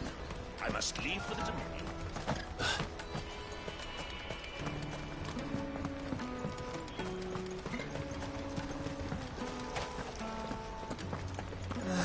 If our new arrivals had brought... I spoke to your friends. They'll be along soon. That's fantastic news. Thank you kindly. It's been a while since we all sat down together. And the way I see it, that wine is as much theirs as it is my own. How so? Well, I wouldn't be serving anything but slops without Aldrich to go and fetch the good stuff for me. And then there's Milan, who always sends customers my way. And Bolek, an even-handed keeper of the peace, if ever there was one. Those three are the backbone of Boklad. Lose any one of them, and the market would soon fall apart. And without the market, I wouldn't have a single customer. I'd say that's worth a bottle of 66, wouldn't you? And more besides. Everyone needs a shoulder to lean on. Be they world-weary innkeepers or brooding swordsmen. Right. I'd better prepare for my guest's arrival. I hear you had me carrying a bottle of Gotan 66. If I'd have known, I would have sold the thing and lived like a lord. I'll settle for a cup, though, if you're in a sharing mood. A Gotan 60 Just as well I had something special of my own set aside. A bottle between the four of us might not be enough to drown our sorrows, but it can't hurt. Here they are, the free pillars of Boklad. Sit yourselves down, gentlemen. The woes of the world may be monstrous in many, but there's nothing like a few good friends to keep the misery at bay. Never a truer word spoken.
Out of my sight, wretch!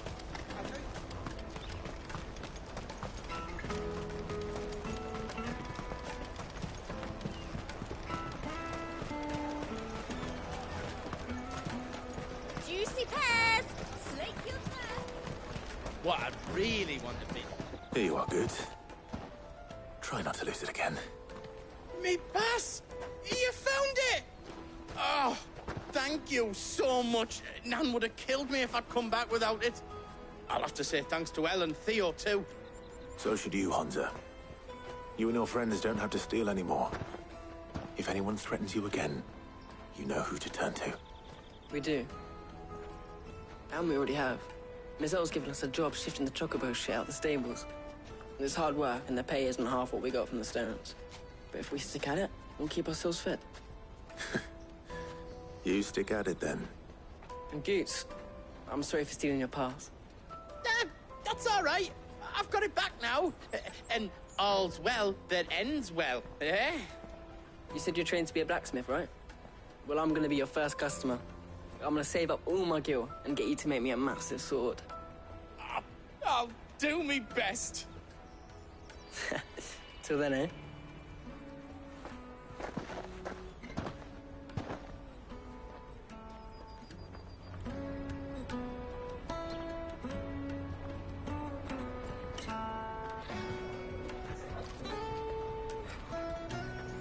All right.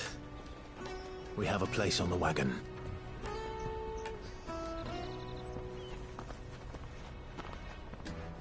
Remember, Goots, we're mercenaries. You hired us to protect you. Mercenaries. And you remember the plan? You're to ride all the way to Twinside. Jill and I will go with you as far as the outskirts, then find our own way in. I'll buy that stuff I need. Right. And we'll scout out the Imperial's defenses.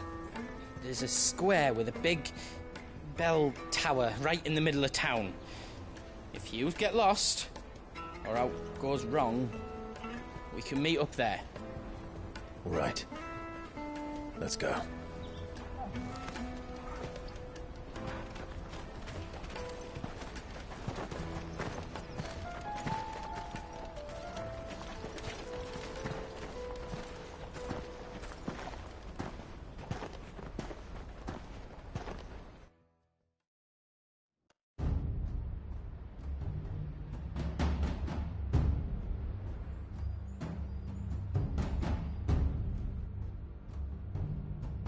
see.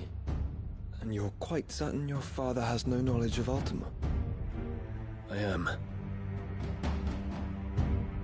I have no difficulty believing a sinister force has come to exert an influence on Sanbreque.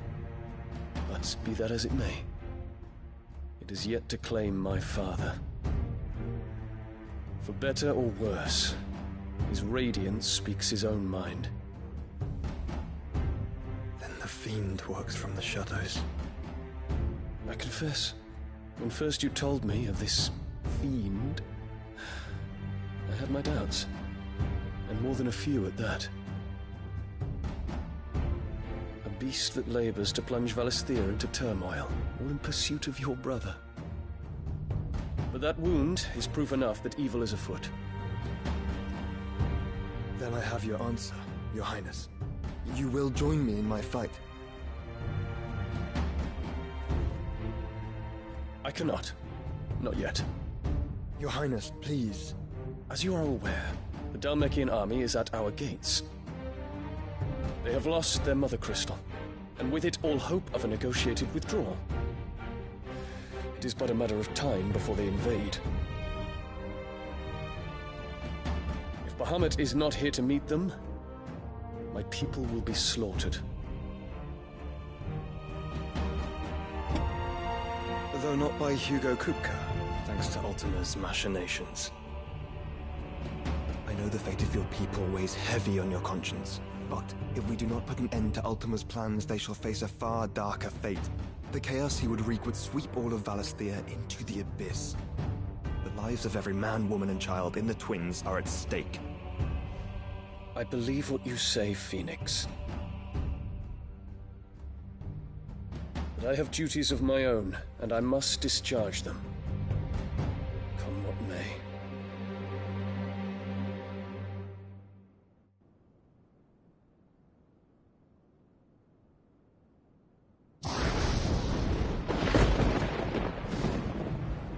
What do you know of my blood?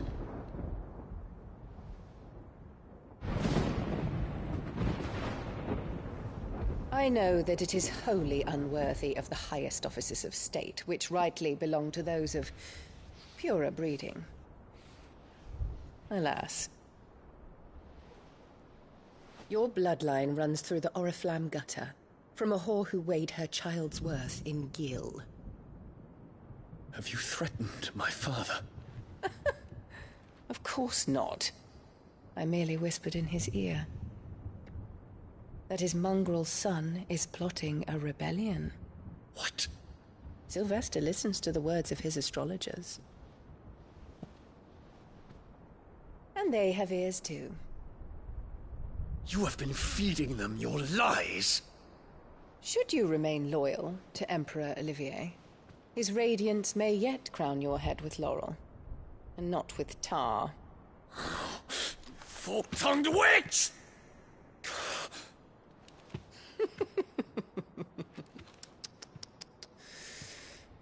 In consideration of your long years of service to the Empire, I shall forgive this uncharacteristic rudeness. Now hurry and make ready, Your Imperial Highness. Emperor Olivier expects much of you, Dion. Or should I say, of Bahamut. May your fire reduce his enemies to ash, till all of Valisthea bows to its rightful ruler.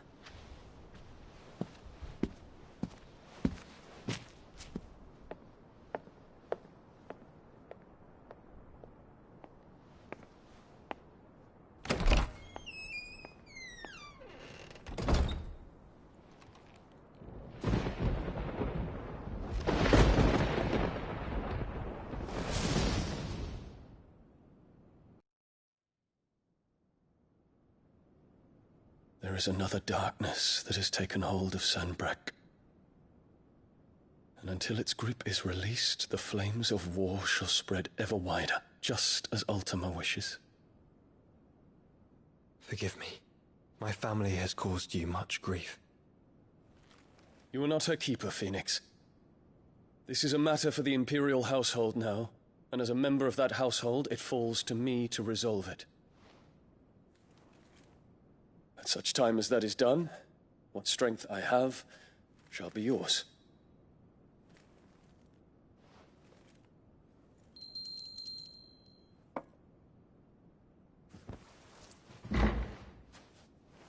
Thank you, Your Highness.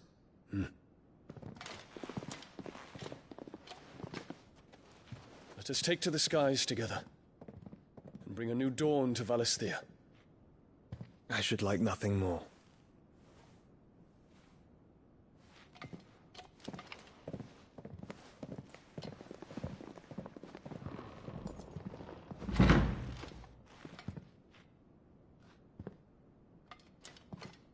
Terence.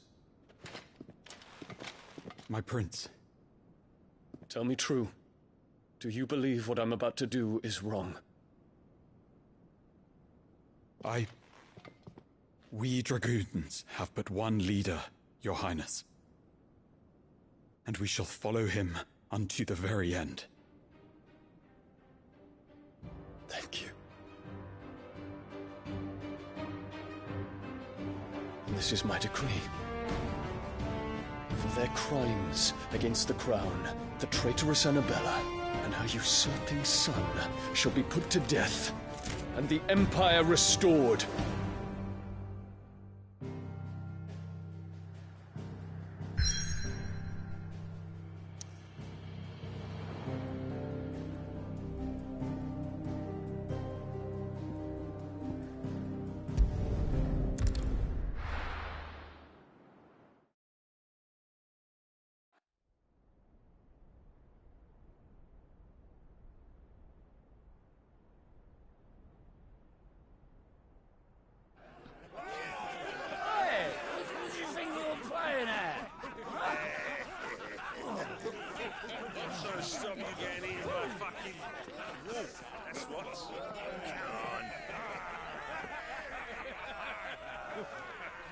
One would never guess that these people stood on the brink of war.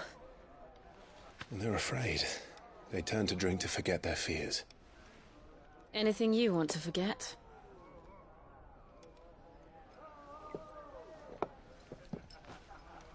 The harbor is empty, and half the market stalls too. The city may seem peaceful on the surface, but it's balanced on a knife edge.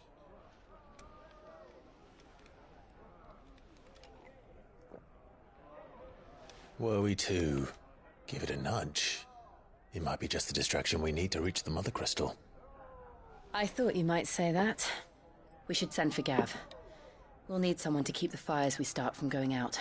And we can busy ourselves scheming until he gets here. I'll send a Stolas then.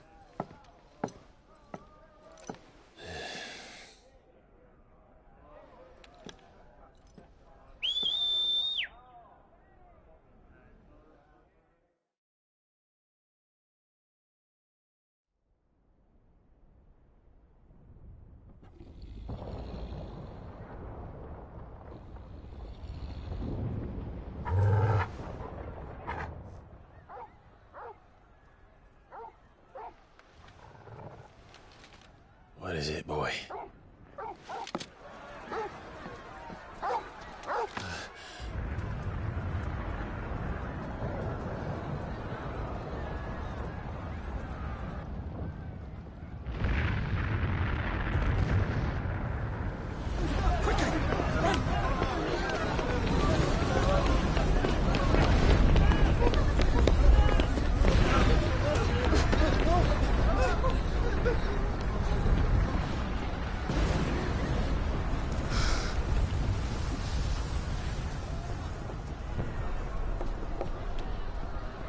What's happening? I don't know. Torgal!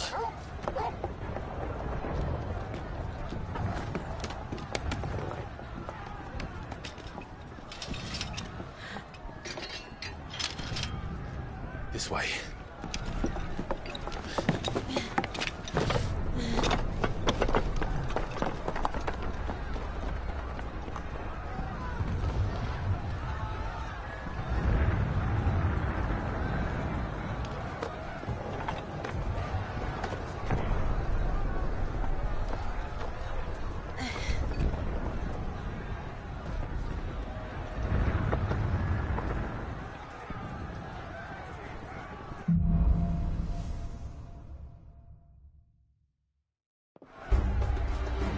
He's on fire. I'm sure Goots is fine. He'll be making for the square. The one with the bell tower. In the middle of town, right?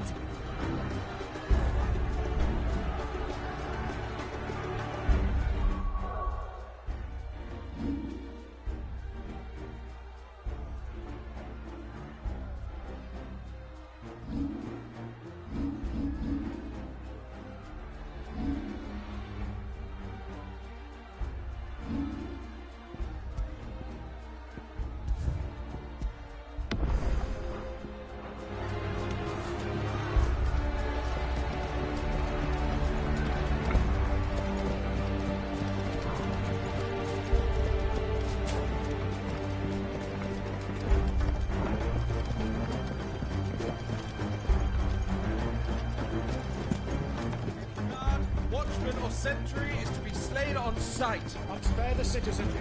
His Highness's orders were clear. Those were Imperial Dragoons.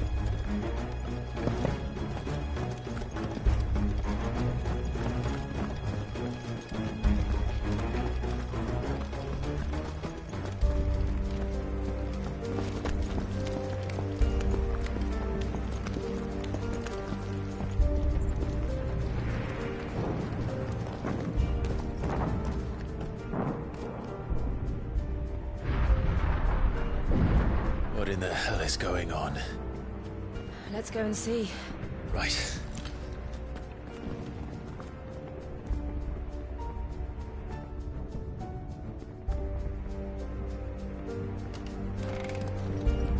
But first we find Goots.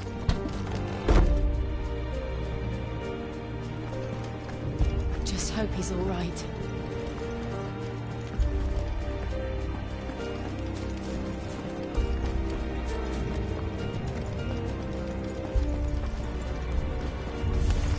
You there! Identify yourself! Do we have to?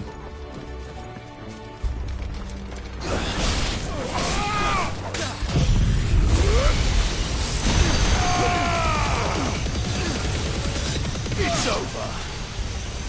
Torgal, kill!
Don't get surrounded. Cut them down!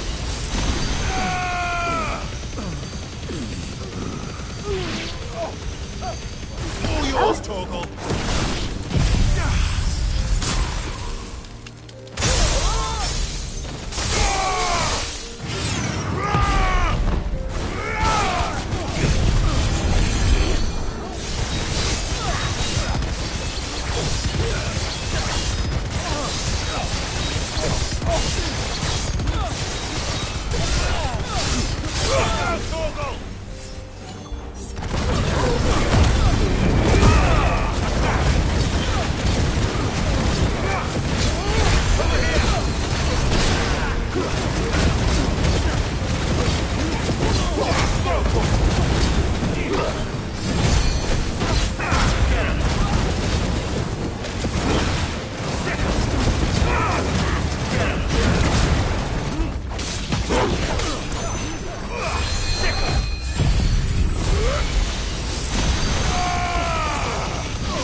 This one.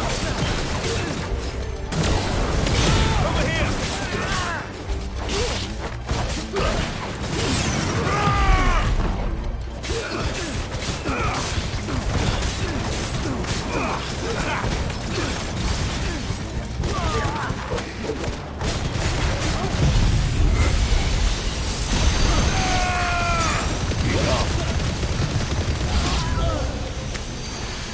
Ogle, kill!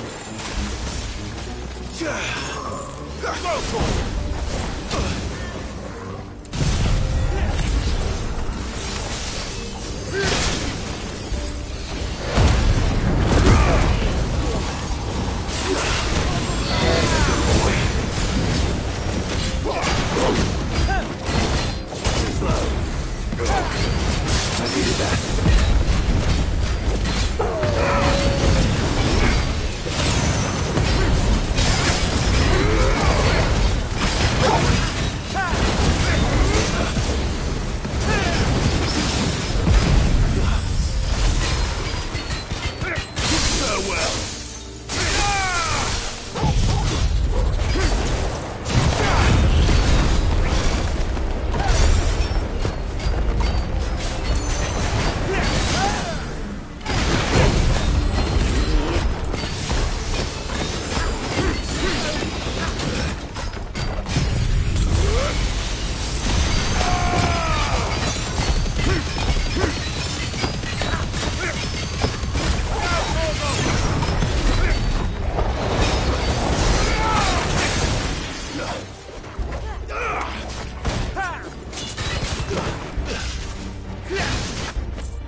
about it.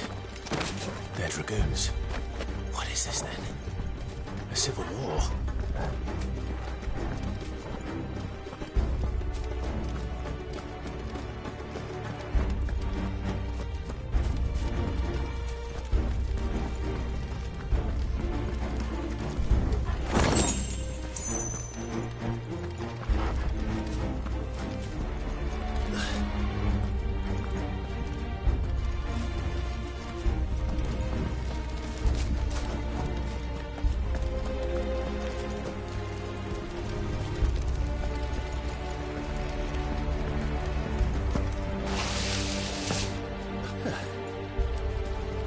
I'd be glad to fall into a sewer.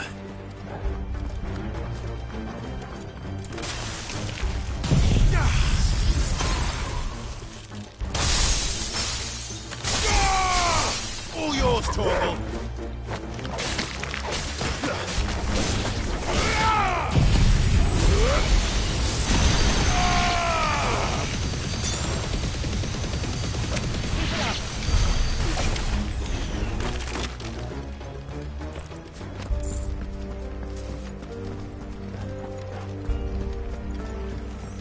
Ward secured, Captain. None of the Emperor's forces remain. But gather the men! We press on to the council chambers. Yes, Captain.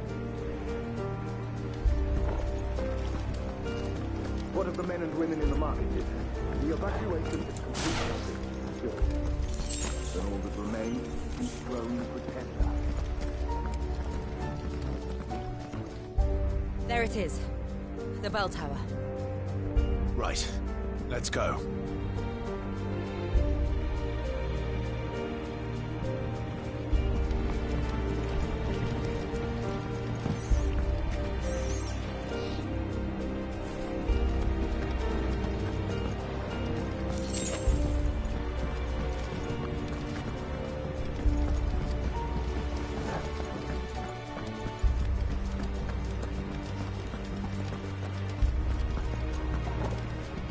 Ah, a goods lift.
Intruders! Enough of you, are there? Run the gates!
Torgal!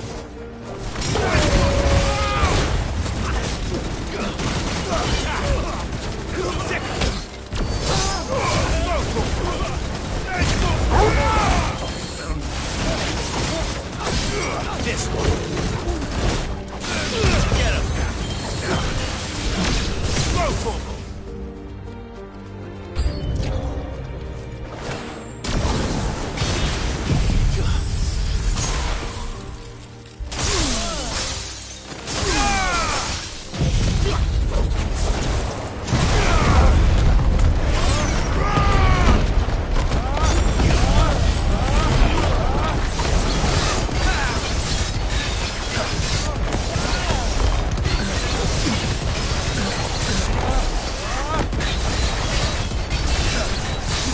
All yours, Torgal.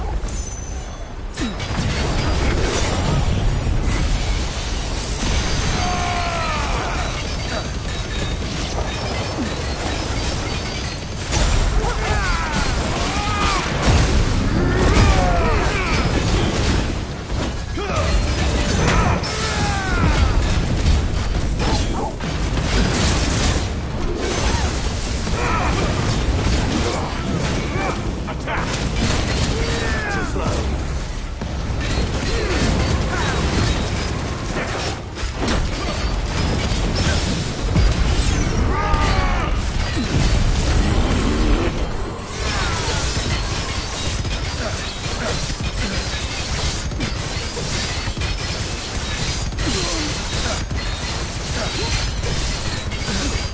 Now, Torgal!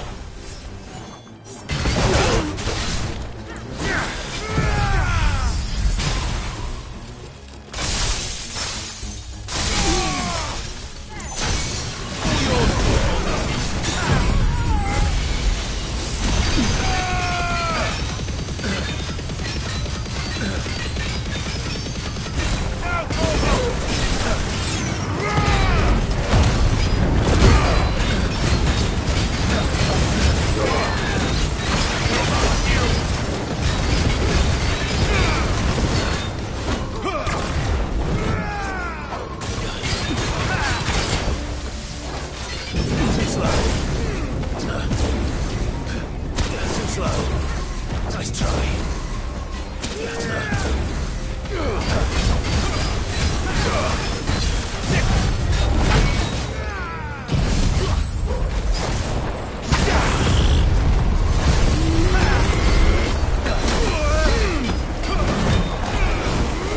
This one. Over here. Nice move.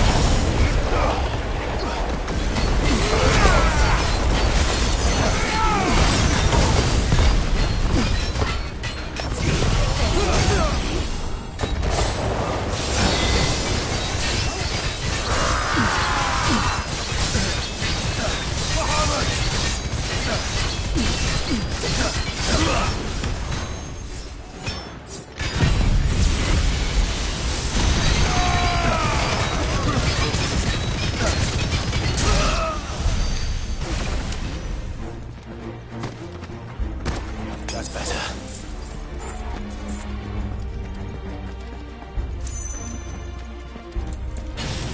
Damn it.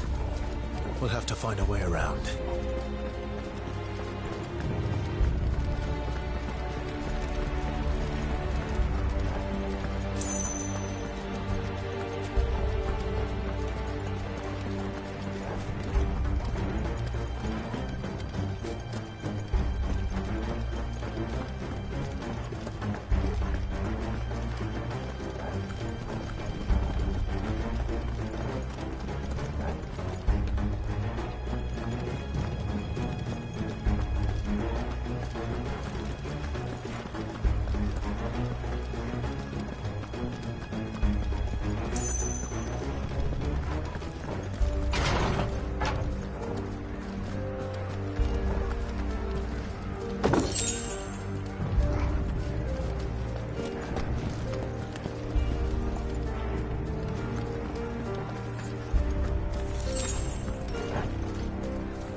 Torgal! In the name of His Highness!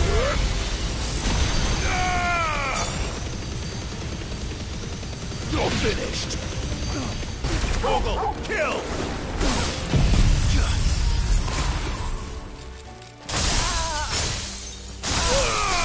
All yours!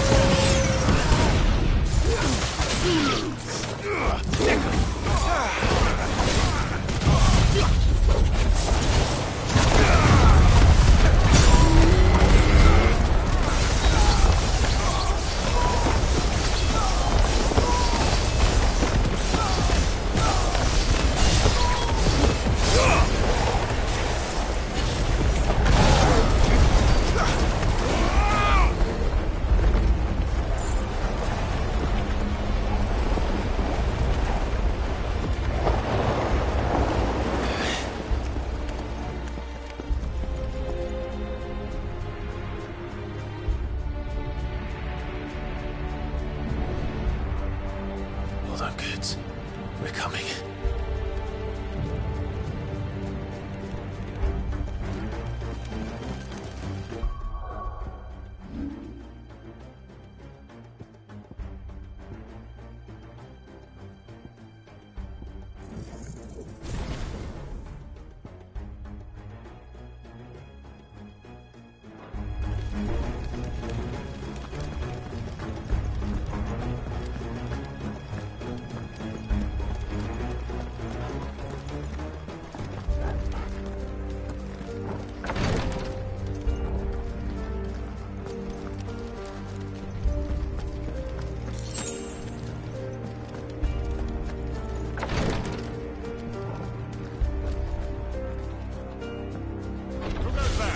In the prince's name, none shall pass.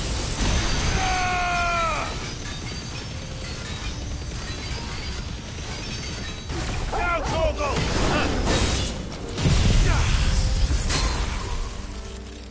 It's over!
Can you see him anywhere?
Once you're all ready, I needed that.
Over here, Clive!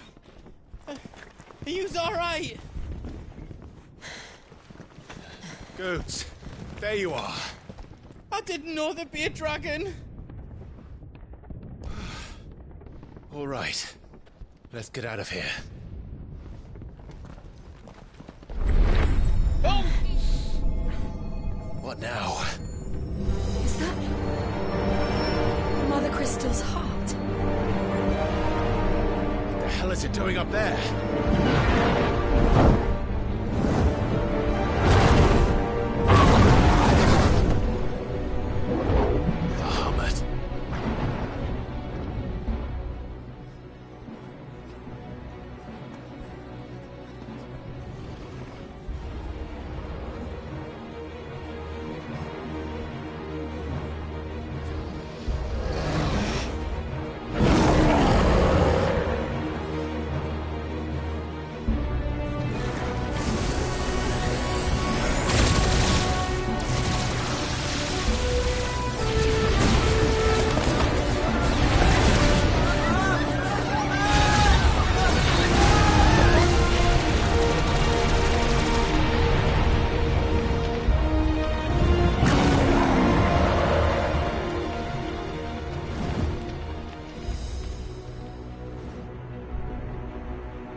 Don't do this!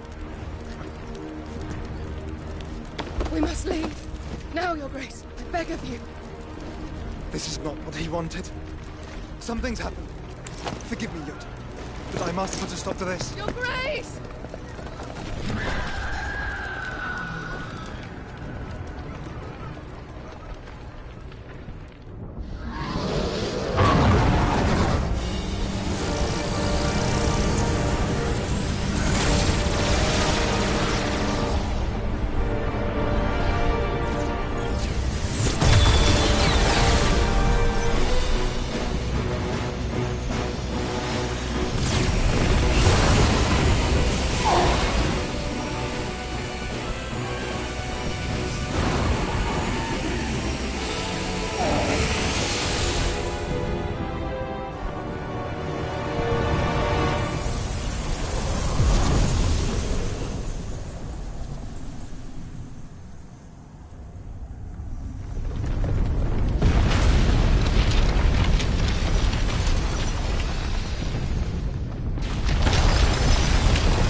So, what do we do now, then? We destroy the heart. We might come back! As soon as the flames die down, the Imperials and the Dalmex will move in. This may be our only chance. And Bahamut has gone for now. You should get as far away as you can, Goots.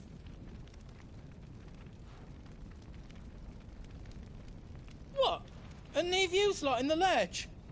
I can't do that. If you're staying, then so am I. I packed everything up before I made a run for it, so if there's out yous need, just ask. But I won't be giving it away for free. Nan'd never forgive us if I did. Thank you, Goots.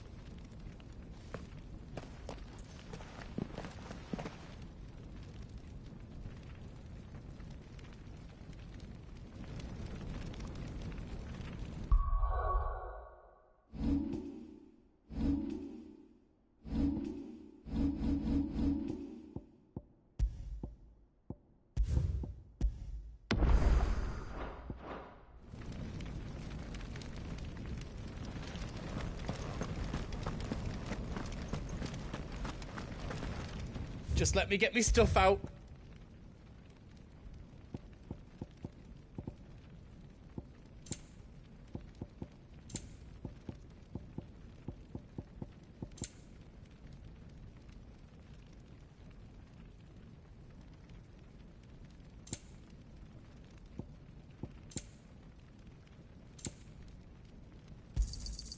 Righto, here you go. Is there out else you need?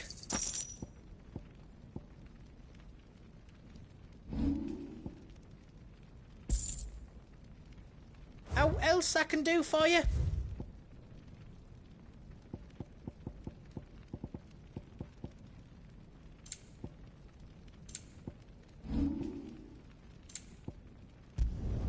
I hope you like it. I did it. That's 10 times better than it was before. Anything else I can make for you?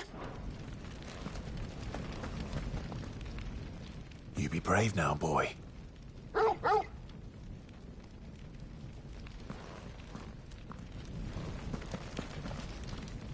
Drake's tail is right there, Clive.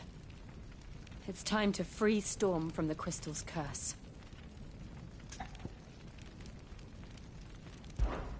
Oh, it's past time.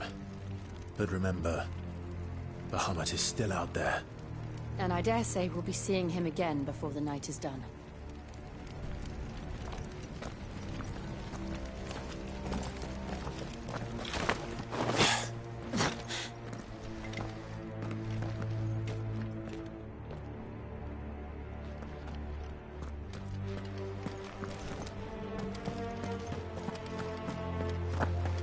No more roads. We'll have to find our own path.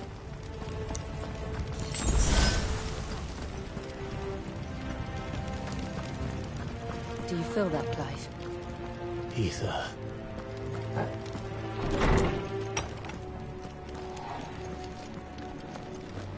Just what we need. Another flood. It's already turned them. Then there's no reason to hold back.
too dangerous. Fuck. Hold on, Joshua. I'm coming!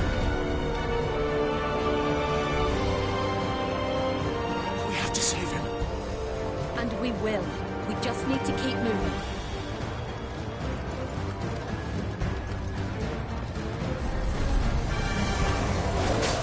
Come again. Not now.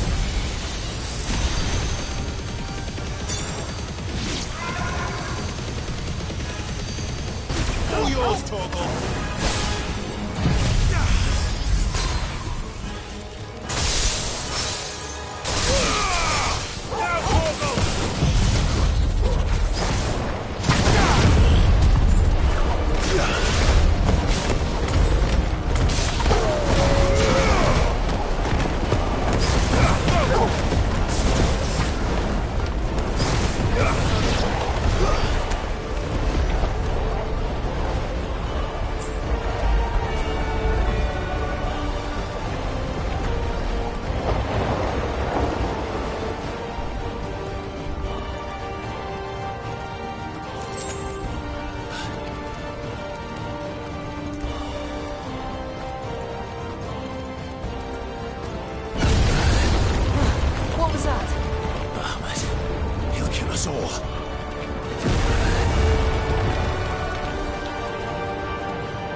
Joshua! I'm here, brother! Clive. He can't hear you. Joshua! They're heading for the heart. And so should we.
Are those the council chests? How are they still standing? I don't know.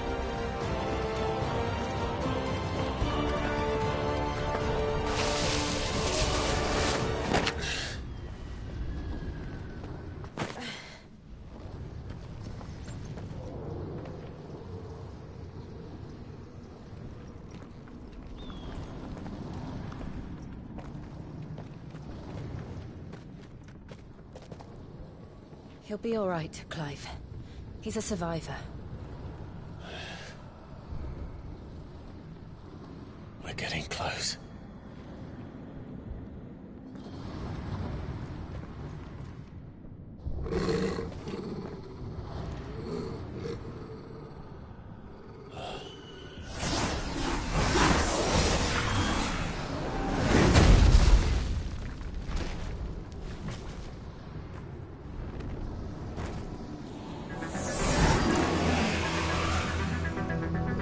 It looks like somebody doesn't want us getting any closer. I don't care what it wants.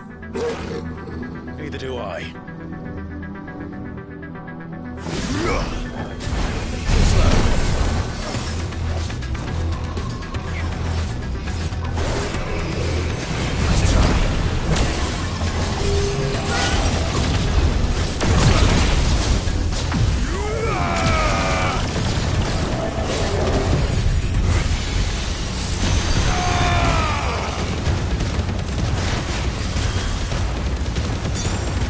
Ah!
yours, Torgal.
These beasts, they're getting stronger. We can think about them later. Right now, there's only one thing we need to focus on. The heart.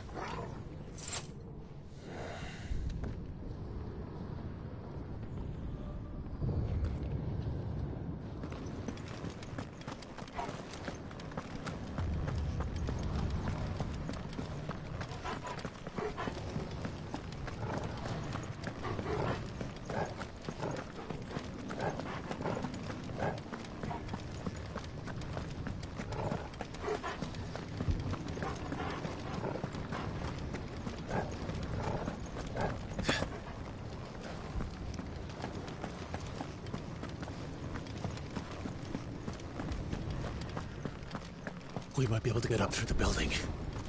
It's worth a try.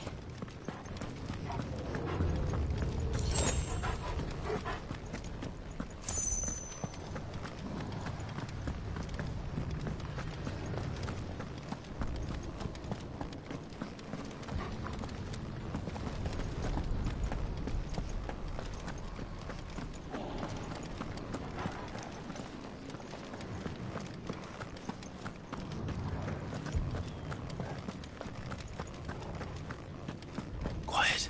There's someone up there.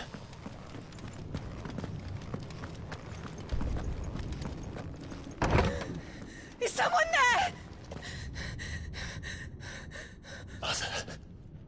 It's It's you! What happened here? He tried to take him from me! Oh, my boy! My darling boy! Is this the child you made with the Emperor? Why, Mother? Why did you betray us all? You have no right!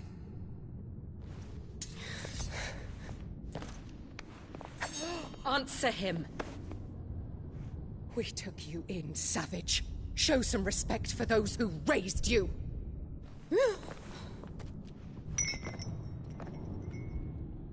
Honorable Elwyn, always thinking of his precious homeland.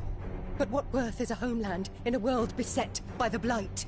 Father did not seek to protect his country. He sought to protect his people. A leader's duty is not to protect his people. It is to protect the source of his sovereignty. The noble blood that runs in his family's veins. So long as this bloodline remains unbroken, what does it matter if a nation falls? One can always found another. Unlike him, I did my duty. I preserved my line. I bore a son of the noblest blood, to whom the whole world might kneel. That is why I gave Rosaria to Sanbreque, that I might join my line with the Lesages and birth a savior of this benighted land, blessed by both Bahamut and the Phoenix! You sold your country for a child. Why did he need another? You had Joshua. I had nothing. You were always your father's son, so very strong and bold and daring, and yet you failed to awaken. Would that Joshua had been granted 1/10 of your strength? Oh! How the nobles laughed that Elwyn's firstborn was surely the son of a concubine, and my own, not long for this world. The shame of it! The shame of being slandered by one's inferiors! How could you ever know how that feels? It should have been you! Why didn't the Phoenix choose you? Joshua's every waking moment was spent trying to shoulder the burden that you and the Phoenix and the Duchy foisted on him. That's why I became his shield. To help bear the weight. But what did you do? You betrayed your own blood and surrendered your son to his fate! Joshua, my darling boy. I never meant to hurt him. The soldiers' orders were clear. He was to be spared. Why did you survive when the only one I truly cared for died? What? Have you not looked out of the window? Joshua is here! The Phoenix lives on! He's battling Bahamut as we speak!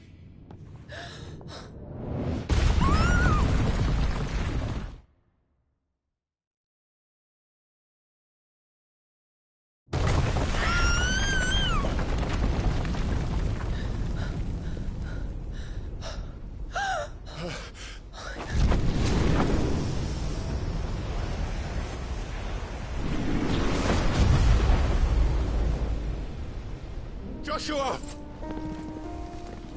Wake up!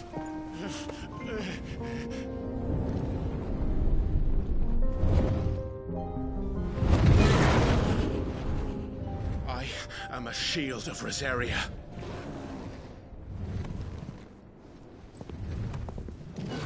And I will do my duty. What are you...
beasts.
to her.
course you are!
What now?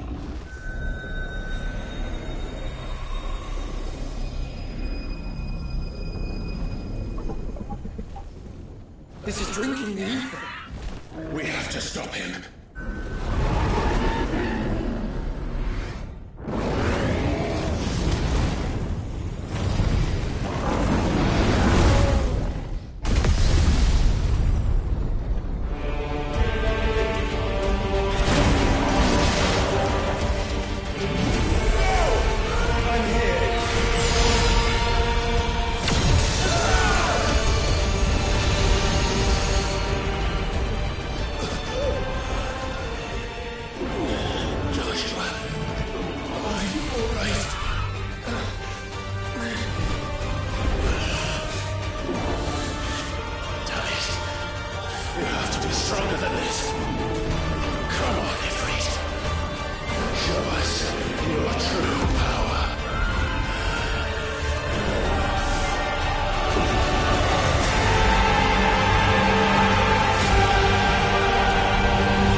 Clive!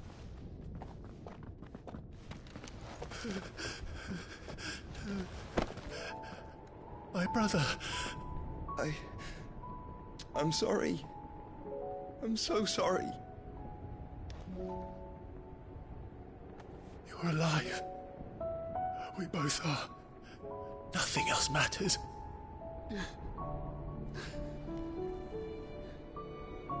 I never dared hope that I would see this day.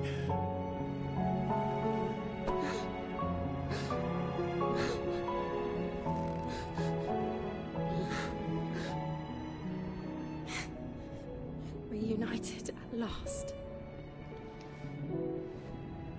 Jill.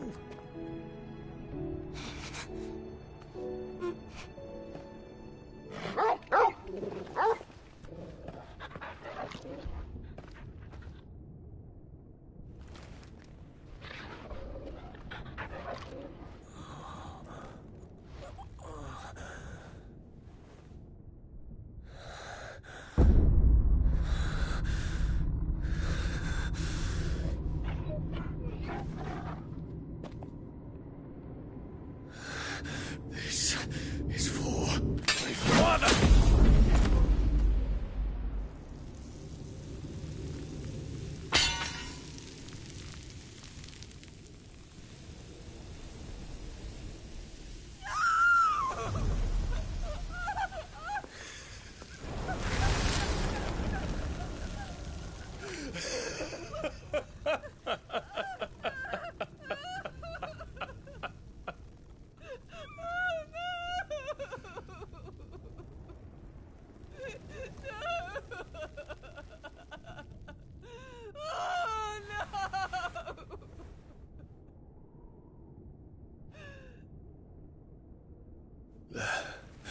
It is done.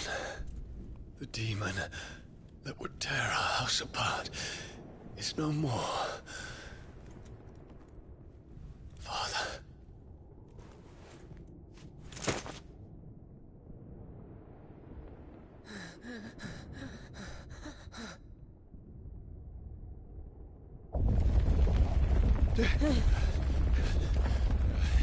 The Mother Crystal. It's collapsing. Right. We need to leave. No. Wait.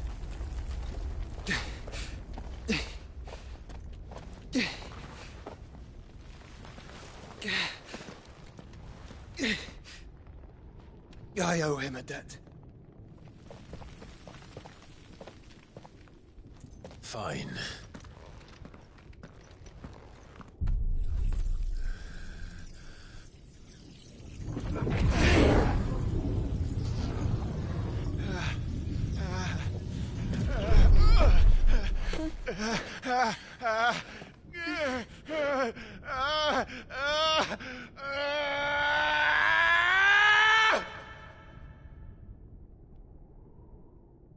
You there.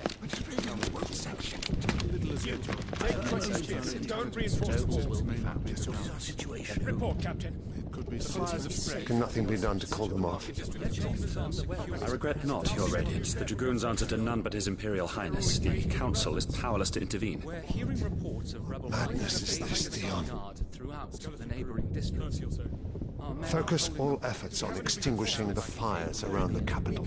City can wait. What about stocks of weapons? Yes, this is not the work. Don't dally, man. Go! Your Radiance. And I want you to find out the Dalmek's movements. By the light. Dion. Have you taken leave of your senses? Call off the Dragoons at once. Fear not. The populace will come to no harm at their hands.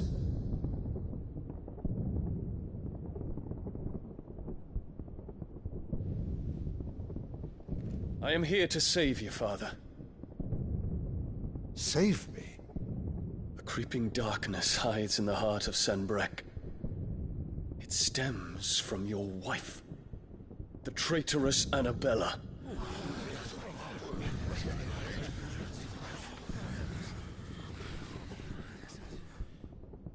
Not another word, Dion.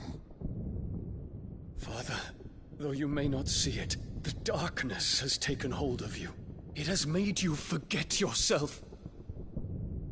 But I bid you remember, there was a time when you ruled not with cruelty, but with compassion. Why now do you turn your back on your people? Why now do you seek to stoke the fires of war?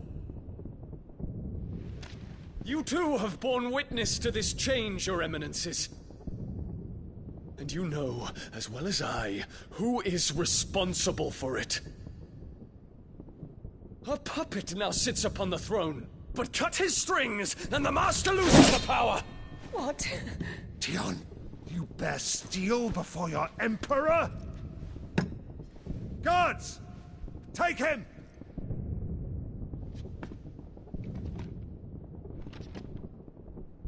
For every citizen who falls, another can be bred. For every home that burns, another can be built. Those were your words. But when the last of your citizens has fallen, and all of their homes have been reduced to ash, what will become of your empire, of its rulers, of your god? As the Mother Crystals crumble one by one, and the Blight sweeps in to claim all that we hold dear, our people look to their Emperor for protection. Yet he labors not to secure their futures, but to seize what is left of the twins for himself! Even if it should come at the cost of everything his loyal citizens have labored to build! Dion, you must understand. A small price to pay, is it not? You've been blessed with great power, Dion. Enough to win me the world. So go, claim Valisthea for me, brother.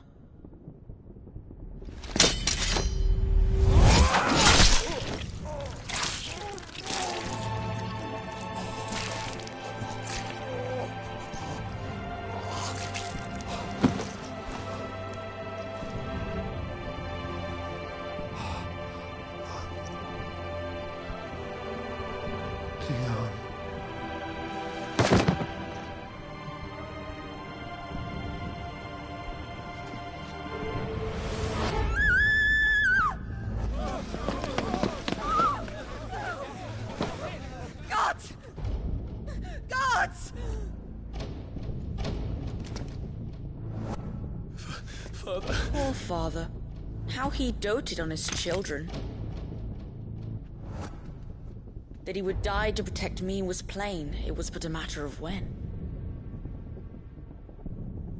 You planned this? You did well to endure so long. But you broke in the end, as I knew you would. And now Muthos approaches. Put him to the proof. I would see if he breaks. Go, Bahamut. Kinslayer.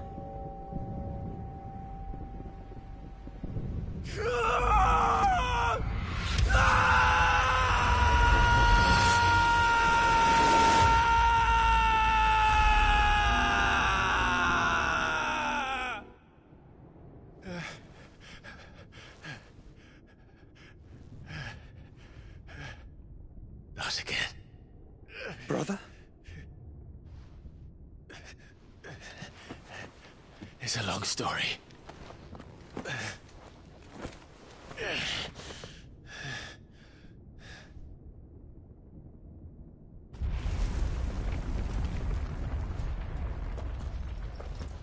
You cannot stay here, Mother. Come. Take my hand.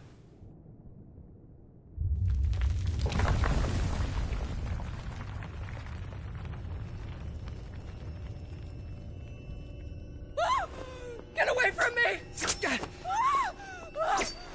This is all just a dream, just a bad dream! You will not take me, Shadow! You will not take me!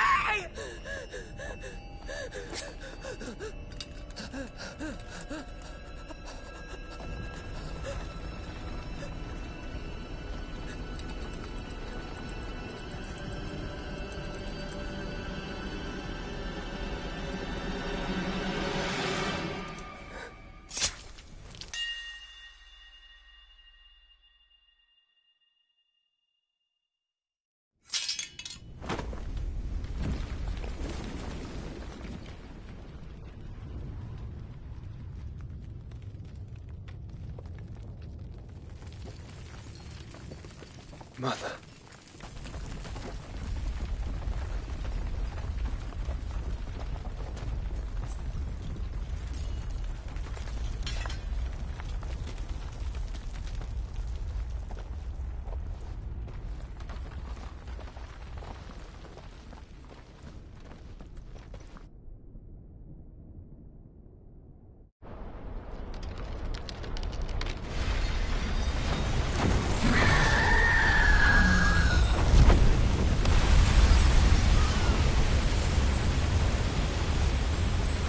If it is consciousness that weaves your wills together,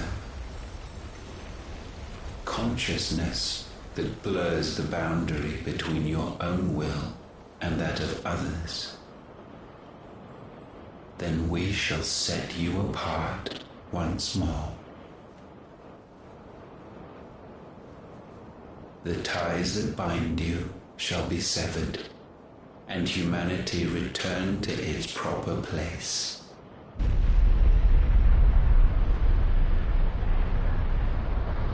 By primogenesis shall a new age of reason begin.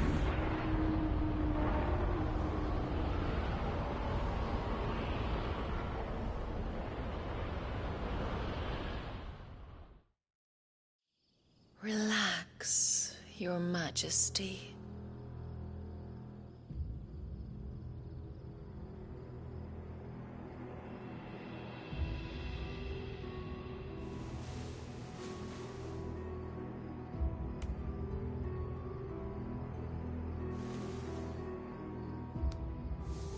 Don't you want to play?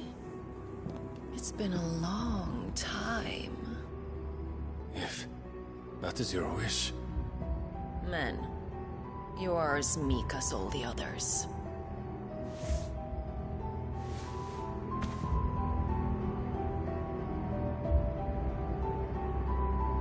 Such feeble creatures.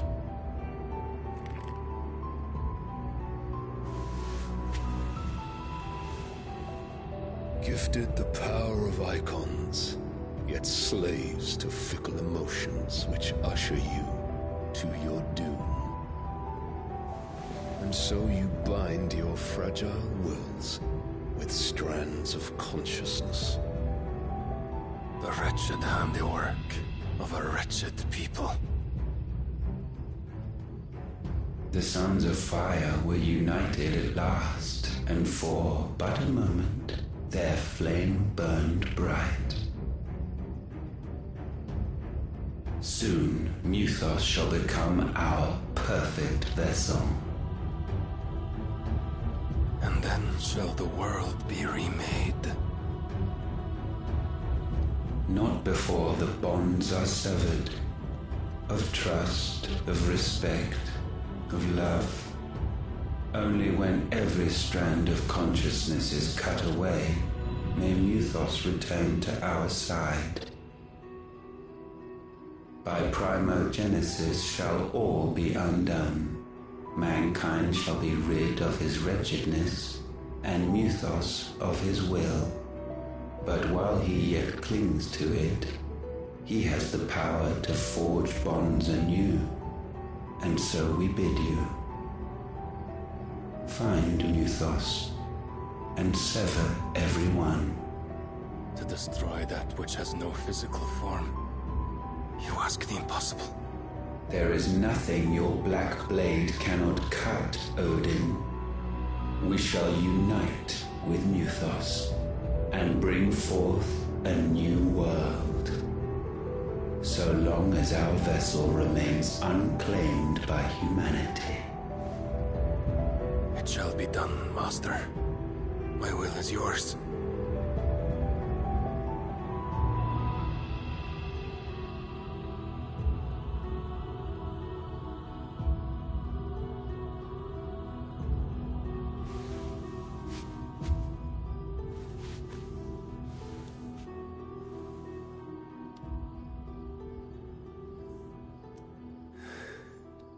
Mother.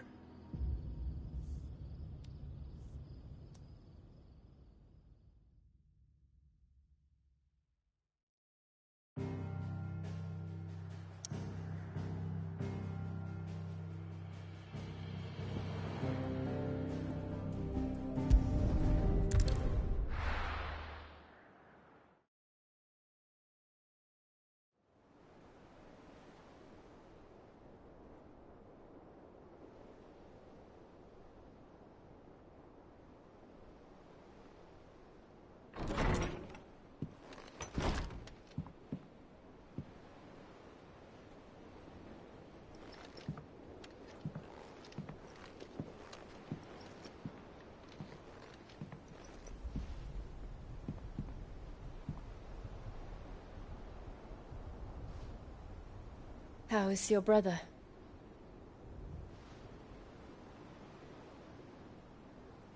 Asleep since I returned from the Dominion.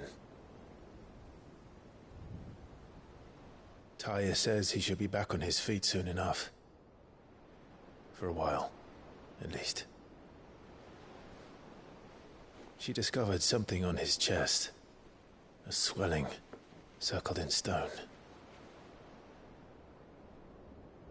The curse.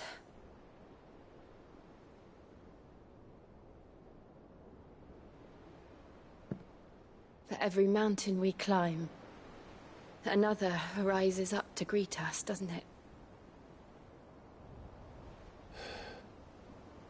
It's never ending.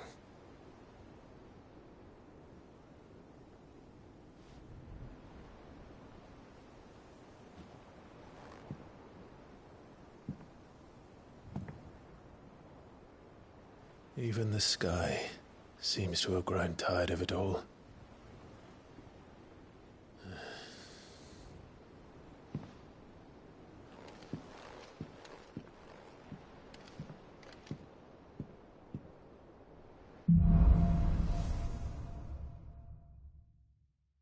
Taya won't be happy if I disturb Joshua. While he rests, I might as well see what Otter has to say.